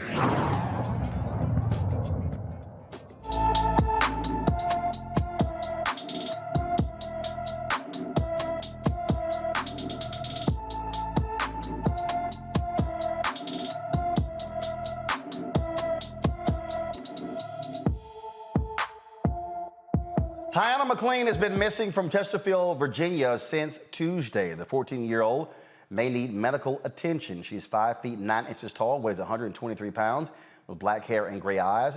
She disappeared on March 8th. Her hair was styled with red box braids. Tiana has a hoop ring on one side of her nose and a stud ring on the other side. Anyone with information regarding Tiana McLean should call the Chesterfield County, Virginia Police Department at 804-748-1251, 804-748-1251. An Ohio grand jury declined to indict the white police officer who fatally shot a black teenager last April. 16-year-old Ma'Khia Bryant was shot and killed by Officer Nicholas Reardon on April 20th, 2021. Of course, police were responding to a 911 call made from Bryant's foster home about a group of girls threatening to stab members of the household. Bryant was shot 4 times and died from those injuries. Some policing experts have said the officer used justifiable force as another person was in imminent danger because she was trying to stab her. In North Carolina, an officer was fired for pressing his knee into a black man's neck earlier this month. Ex-Deputy Aaron Edwards was arresting Gary Thomas for marijuana possession when bystanders recorded him pressing his knee into Thomas and dragging him into the courthouse. Police officials fired him after reviewing body cameras and security footage. The North Carolina State Bureau of Investigation will determine if criminal charges are going to be filed against the officer. The family of a black man shot and killed by a white Kansas City, Missouri cop in 2020 is suing the officer and the Board of Police Commissioners for at least $10 million. The Kansas City Star reports that Donnie Sanders' family alleges in the federal lawsuit that Officer Blaine Newton used excessive force when he shot Sanders in March of 2020. Sanders was not armed. The lawsuit also accuses the board, which oversees the police department, of failing to train officers properly in the use of deadly force.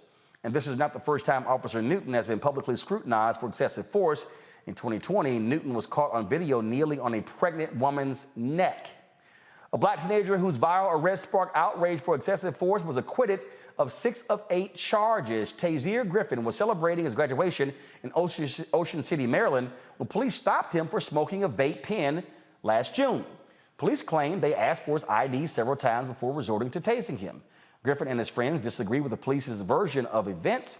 A judge dropped 7 of Griffin's charges, and he was convicted of disorderly conduct and has to pay a fine. He plans to appeal. And Major League Soccer is partnering with the National Black Bank Foundation in a historic agreement worth $25 million. This is the first time a major sports organization is partnering solely with black banks to borrow funds in history. The MLS organization says they hope this deal will help close the racial wealth gap. And folks, former President Barack Obama says he tested positive for COVID. According to a tweet from his official account, Obama said he feels fine other than having a scratchy throat. He says his wife, Michelle, the former First Lady, has tested negative for COVID. The Obamas say they have both been double vaccinated as well as boosted. Speaking of boosting, the CEO of Pfizer says a 4th dose may now be needed to protect you from the growing number of variants. Right now, the United States has recorded over 81 million coronavirus cases and more than 993,000 deaths since the start of the pandemic. But again, folks, they are saying that it might be time for a 4th boost, but wait to hear from what the CDC has to say. And in some HBCU news, the president of Prairie View A&M University is stepping down. Ruth Simmons led the institution for the last 5 years. During her time at the university, she increased scholarship endowments and created new graduate and undergraduate degree programs. Dr. Simmons previously served as the first African-American president of Brown University. Actually, it was a couple of universities she served the president of. She's done some amazing things at Prairie View A&M University. But she said clearly it is time for Prairie View to have a new leader. Juliana, it was very interesting reading her letter. I was sort of reading between the lines there. Not quite sure if there's some disagreement between her and the Texas A&M University System Chancellor John Sharp over the future direction of Prairie View. So I can't wait to talk to the people at PV to find out really what's going on. But reading her letter was a little interesting as I try to read between the lines. In reading between the lines, there may be some tension, but the other thing is that Ruth, and I admire her so very much. She's a role model for me and for any African-American woman who's been a college president. But when she went to Prairie View to stabilize it, she left Brown, she was in retirement, she was having herself a good old time, and she went there, she's an alum, to stabilize the institution. And so I think at some level, there may be some tension, but at another level, she done what she said she was going to do. You know, that biblical verse, go forth by a good and faithful servant. She's done what she said she was going to do, and maybe it is time for someone else. Well, again, I'm going to try to find out what's going on, of course, in my home state. Last thing, last night, y'all, they had the Critics' Choice Award. Shout out to Will Smith for winning the Best Actor Award for playing Richard Williams. And Jane Campion, she is the director of the film. She said this last night that, let's just say, pissed a lot of people off on social media. Give my love out to my fellow. Y'all have her apology? The guys. The nominees. And, you know, Serena and Venus, you are such marvels. However, you do not play against the guys. Like I have to.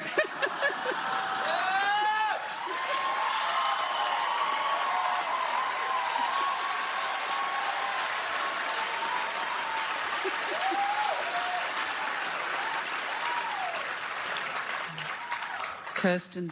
Well, of course, she won that for the movie The Power of the Dog, which she directed. She dropped this apology today. She said, quote, I made a thoughtless comment equating what I do in the film world with all that Serena Williams and Venus Williams have achieved. I did not intend to devalue these two legendary black women and world-class athletes. I must say, and again, the thing that's quite interesting here, Jeff, is that a lot of people, a lot of sisters were like, okay, white woman, how you gonna center yourself on this night? That's what ticked a lot of folk off. I mean, from the moment she said it last night, Twitter was like having none of it. Let me tell you, that's not funny. There's no humor in any of that. I'm gonna take my glasses off so y'all can have an understanding of a couple of things. Number one, she was not misspeaking. What she was doing is she was using her gender combined with her whiteness to leverage the coming award season, to try to attach herself to a space where she made herself look like she's in some kind of battle that other women aren't in. I have a wonderful wife. I've got 2 sons and 3 daughters. So my household is primarily female. I'm going to tell you this if you didn't know this. If you are a black woman in America, you have been double and tripling battling men all of your life in every single area that you strive to achieve in. So it's not funny. It begs for us to really analyze it on a deeper level, because the difference is black women have to battle people in business, in family, in industry, in spiritual communities. The Williams sisters themselves have had to battle men since they were children. I remember the interviewer that was continually trying to break Venus's spirit, and the dad had to come in and say, no, you're not going to break her spirit. So they fought line judges. They've fought people with endorsement deals. They fought people in business and industry in many ways, much more than you ever could fight a man, because you also have the complexion for protection. So I'm so glad that people rose up and said something and spoke out. And it's not going to work out well for Jane Campion in the long run. Omekongo? That's real talk, man. Look, at the end of the day, you have no reason to single them out like that. You're trying to be cool. You're trying to be cute or whatever. At the end of the day, Venus and Serena Williams, first of all, they could have beat a lot of men, to be quite honestly, because they're just amazing. But really, at the end of the day, when you try to single out, whenever you have that butt in there, As Joe Madison says, you're underestimating, marginalizing, and minimizing the accomplishments of these incredible women. And for everything that they've done in the community, for everything that they've done for the sport, for everything that they've done in the field of business, they should be celebrated and lauded, period, bottom line. And the fact of the matter is, yes, we know that white women experience discrimination in different ways, but we also realize that when it comes down to it, whiteness tends to prevail. So the barriers are just not the same at the end of the day. You should have got called out for it. You deserve all of the smoke that you got from it because you went straight up the chimney and got all the smoke, and now just leave it alone and move on. Straight up. Well, Julianne, factually, she's also incorrect because Venus and Serena have also played mixed doubles, which actually competes against men. To Jeff's point, it is true. They've had to battle a largely male hierarchy in tennis. And so, yeah, they might not be playing men on the court in terms of across the net, but they've been dealing with male judges, referees, umpires, publicists, and also people, executives with these sports brands as well. So, yeah, they've been battling men. Clock. You know, white women are the mothers, daughters, sisters, and wives of the white men who exploit us.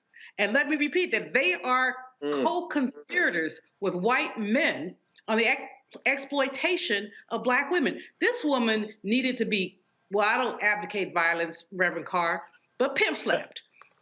Somebody to have a paper bag party with her. I mean, she had no right and no reason to call Venus and Serena out. It was just, as Obakongo said, trying to be cute, trying to be funny. It was not cute. It was not funny. It spoke to her ignorance and to her insensitivity, and it ought to disqualify her from any other award she's up for. Well, one, that's not going to happen. But here's the deal. Jane can make her point because there have been very few women who've actually won Best Director awards. You can make the point without trying to reference Venus and Serena.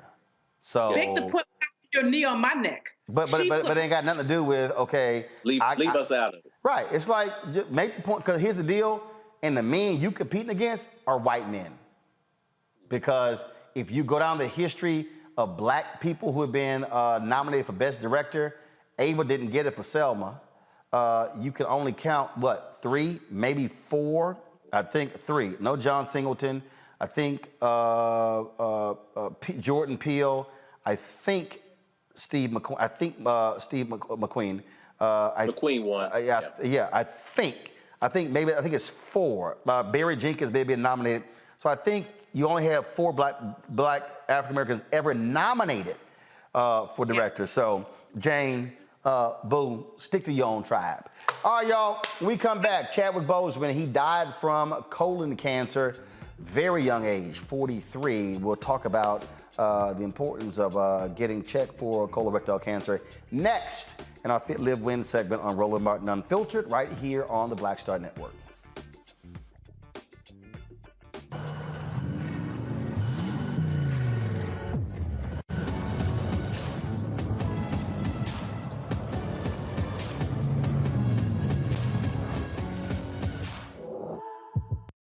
What's up, y'all? I'm Will Packer. Everybody, it's your man, Fred Hammond. Hi, my name is Brescia Webb, and you're watching Roland Martin Unfiltered. Well, I like a nice filter usually, but we can be unfiltered.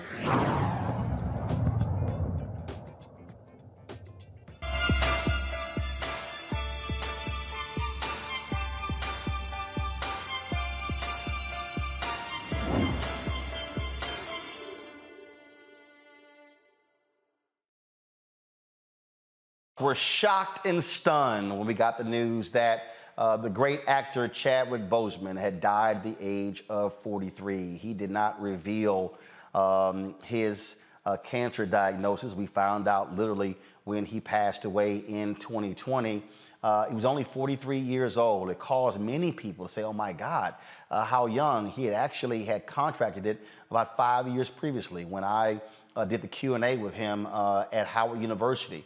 For Thurgood, and also in Baltimore. And I think even when we go back to get on up with James Brown, when I interviewed him as well, no idea that he'd been battling colon cancer.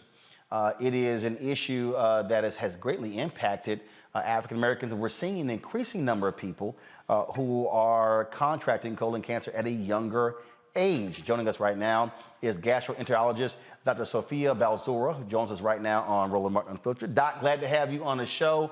Thank you for having me. Glad to hear. So first off, let's talk about the numbers. What are we seeing in terms of who is more likely getting colon cancer, and can folks explain why we're seeing so many younger folks? Yeah, I mean, that's a great question. Unfortunately, colon cancer is so incredibly common. It is the second most common cancer killer in America.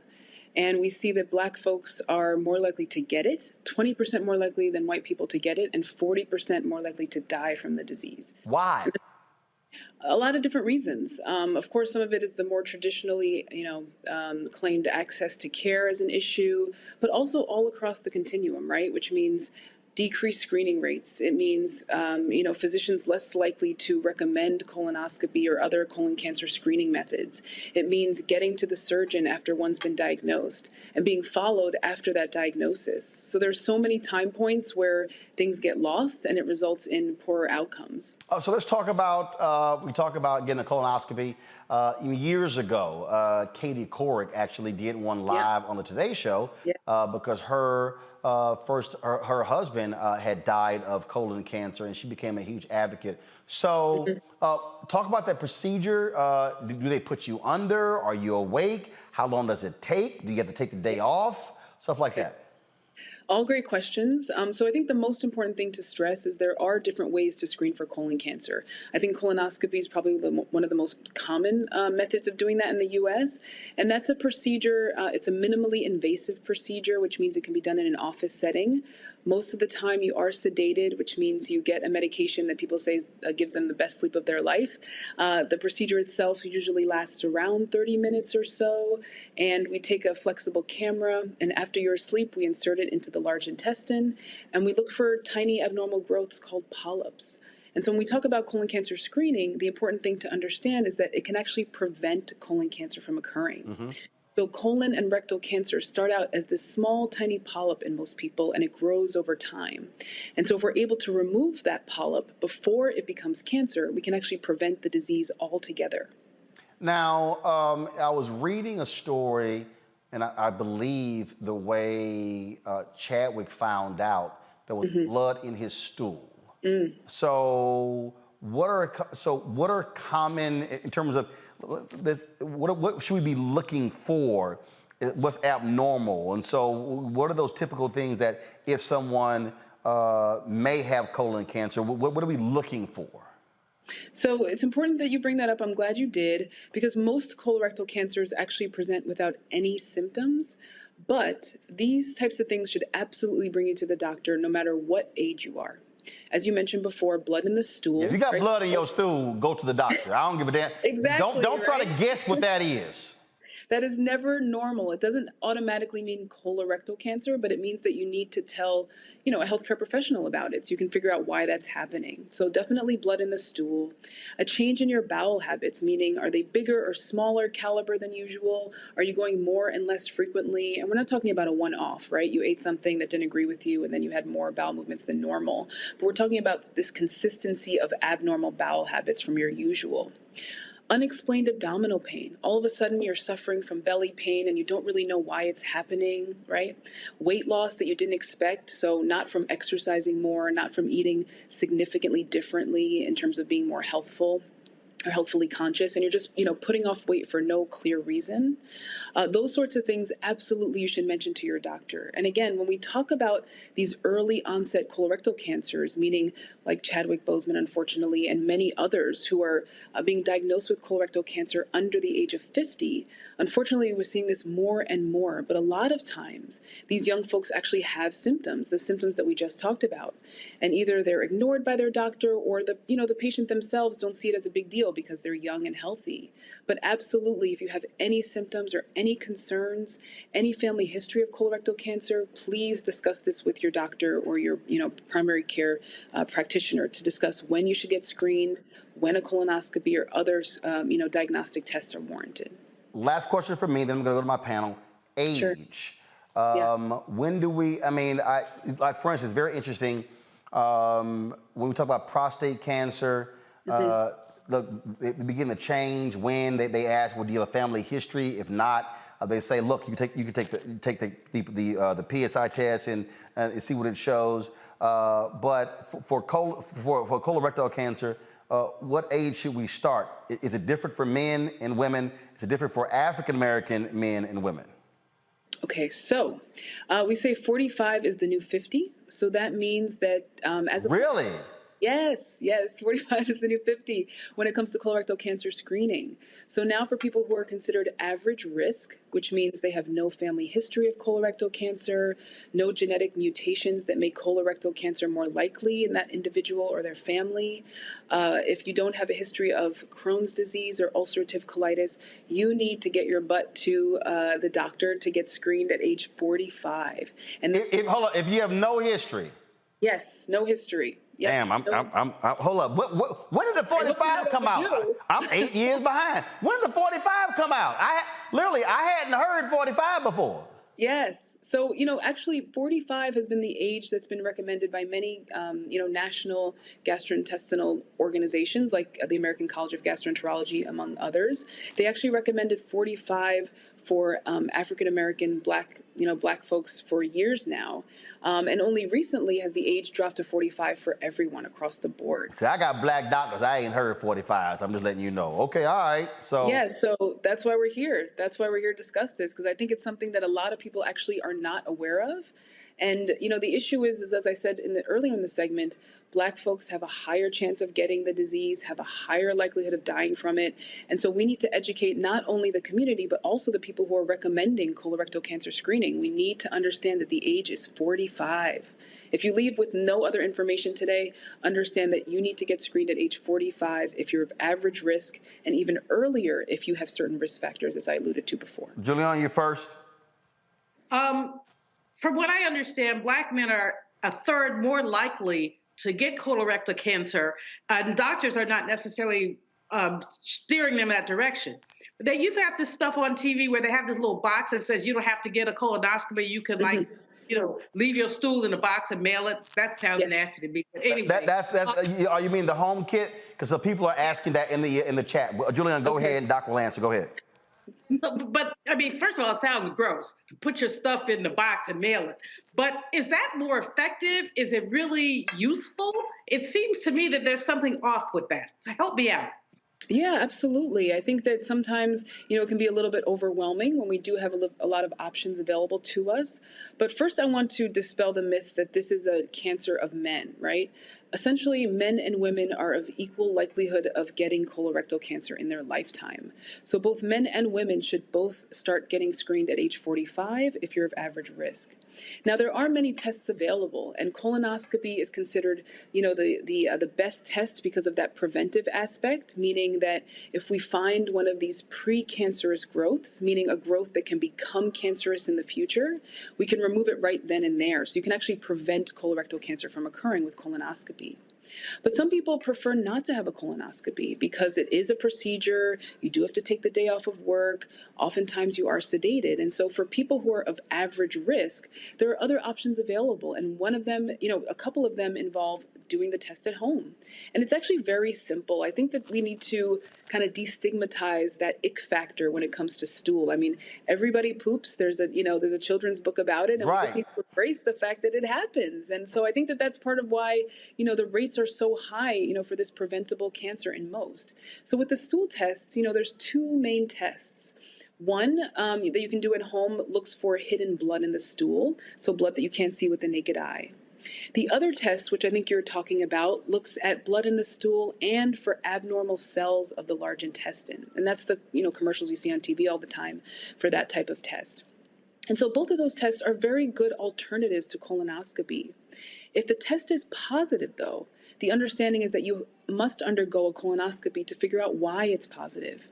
Now, a positive test doesn't automatically mean you have colorectal cancer, but it does mean that a colonoscopy is required to understand why the test was positive. Jeff. Sister Dr. Sophie, thank you for your honesty, and thank you for just the comprehensive way that you have explained this. My dad passed and transitioned to the ancestors 21 years ago now, and it wasn't colorectal cancer, but it was cancer. And so I became hyper aware physically of making sure that I got checked out. And he used to always say, son, an ounce of prevention is better than a pound of cure. And I did the colonoscopy at 50 years old. I did that. I'm 55. I'm going back in for another one. The colonoscopy wasn't as bad because I was asleep. Now, the couple of days before with the laxatives, that was something else. But what are some of the environmental factors? What are some of the environmental factors that we can look to in addition to getting screenings? What are some things that we can do to kind of protect ourselves in a preventative way?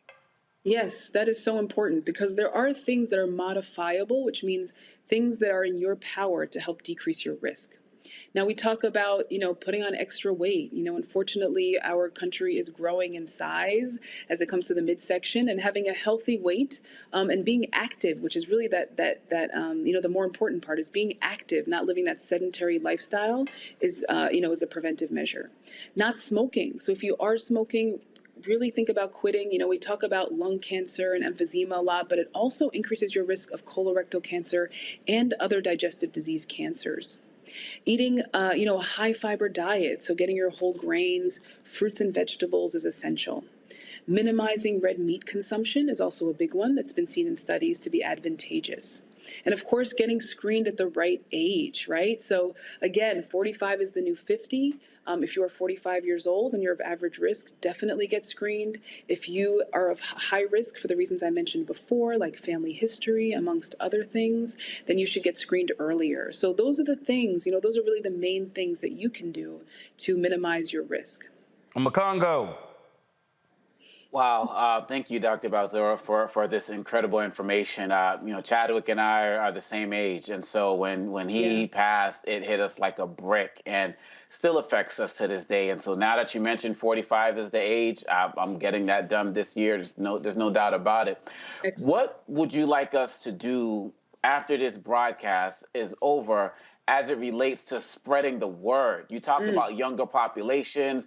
Should we be sending people to a particular website? Are there, what should we be doing? Are there pamphlets? Like, what should we be doing to get the message out more in the spaces that we occupy every day?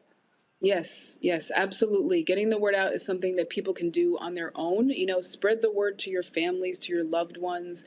I think that we say that family secrets can kill because, again, a large part of this is that it's hereditary, right? About 20 to 25% of colorectal cancers are hereditary and occur in families. So letting your family members know about your family history is important. In terms of websites or organizations, there are so many fantastic organizations doing good work. I'll say particularly as it relates to health disparities and trying to inform Black communities to improve outcomes. An organization that we just started last year called the ABGH, or the Association of Black Gastroenterologists and Hepatologists, has a wealth of information. We actually just had a webinar last week that included colorectal cancer survivors, colorectal cancer advocates, and people who lost family members at an early age from colon cancer. So blackingastro.org has that webinar online. And so it's really powerful. It's very impactful with so much important information. Other avenues, GI.org or the ACG, American College of Gastroenterology, has a wealth of patient information. But again, I think the best thing you can do is just talk to your family members, talk to your loved ones, talk to your community about the importance of screening. Eliminate that ick factor, right? A lot of people don't realize that this is a very preventable cancer. It's just really about getting screened, those preventive health measures that I think kind of go to the wayside. So we need to be proactive instead of reactive. All right, last thing. Jeff talked about all the stuff the day before. So if you're gonna actually get a colonoscopy, what you got to do a couple days before? He said laxatives, but you got to take some stuff. You got to Yeah, you What's got to it? do it. You know, you got to do it. So that's probably the most daunting part of this whole exam is the preparation, as we call it, or the prep, which you have to do the night before. It's medication. You know, it varies which type of medication your doctor prescribes, but some type of laxative, because the cleaner you are, the easier the procedure is for us. We're looking for growths that are about 1 centimeter and less in size usually. And if you think about your pinky nail, take a look at your pinky nail, and the width of that is about a centimeter. So we're looking for really tiny things. So we really need to eliminate the large intestine or the colon of stool in order to do the test effectively. So we prescribe a medication that you drink the night before. Does it taste amazing? No. Is it the worst thing you've ever tasted? Probably not. So not the most pleasant experience, but again, it can literally save your life. So it's a necessary evil. So you can't get a colonic and then go get you a colonoscopy?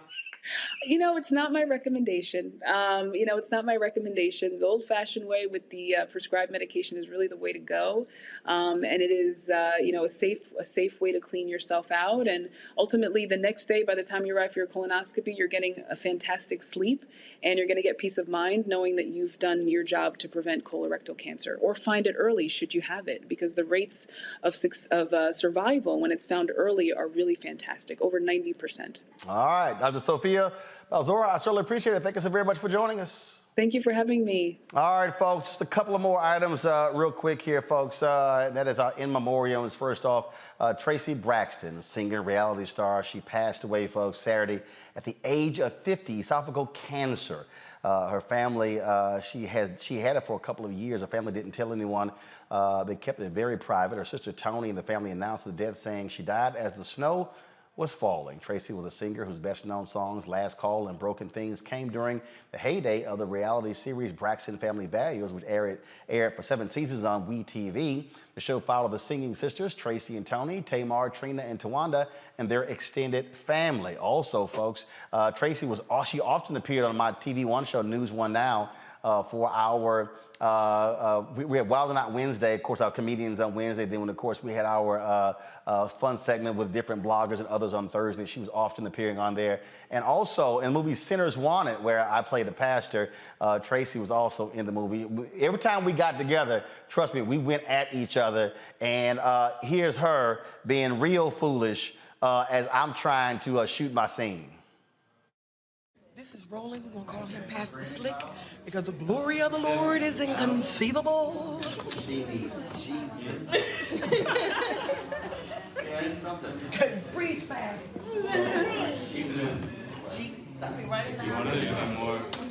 Why he always got to mess with me?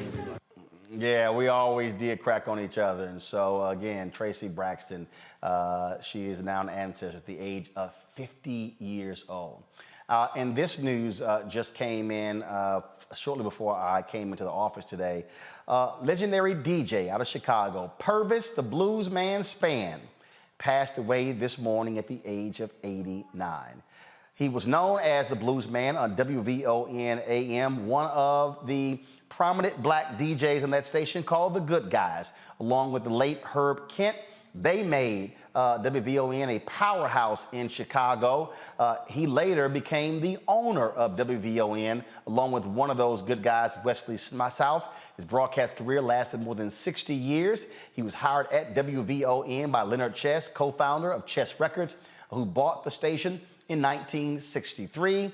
He also worked as a concert promoter, is credited with boosting the careers of Aretha Franklin. He even says he gave her the name the Queen of Soul, the great B.B. King and the Jackson 5 before they all gained national fame. Purvis Spann passed away due to Alzheimer's at the age of 89 before we came on. His daughter, one of his daughters, Melody Spann Cooper, she is now the owner of WVON and Midway Broadcasting. I had an midday show and a morning drive show there. Would often see Purvis in the studio. He was a brother from Itta, Mississippi, and his daughter said he went from a sharecropper to a shareholder. An amazing career.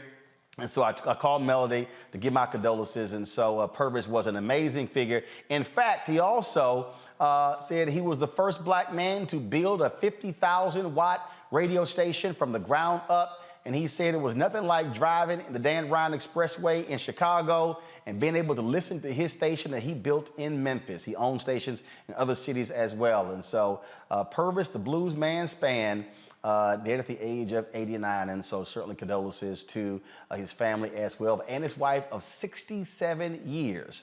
And so his son, as well as daughters as well. So a tremendous legacy there, Purvis span. Let me thank Jeff Omakongo, Julian for being with us. A fantastic show today. Hopefully, folks, as we always say, learn a lot today, because, you know, we're always trying to educate folk about so many different things. Thank you so very much, folks. We appreciate that. Again, folks, if y'all want to support what we do, I keep telling y'all, I don't waste my time with what other people do. I don't care what other people do. I don't care if you call yourself New Black Media. Go do you. I don't care. We don't sit here and measure ourselves next to anybody else. Anybody black focused, anybody black owned. We do what we do and the way we do it. That's what this show has been about for the last 3.5 years. That's what the Black Star Network is. Deborah Owens' show, her Get Wealthy show, Dr. Jackie Hood Martin's show, Faraji Muhammad show, Dr. Greg Carr's show. We got some other shows that are being developed, folks. This is about giving you the kind of information. And look, you're not going to get anywhere else in depth. That's why we do what we do. So your support absolutely matters for us to be able to build something that is black owned, that is powerful, that is unapologetic, that speaks to the issues. And look, there are people who watch us who are not black, who learn, who understand. I told y'all there was a white woman in West Virginia who was watching our show. She had never heard of Dr. William Barber and the Poor People's Campaign. And it was after watching our show that she began to join their effort. And we had her on the show and she talked about that. Folks, that's what I'm talking about the importance of this show, because we're giving you stuff you're not going to get in mainstream media. And so please support us in what we do.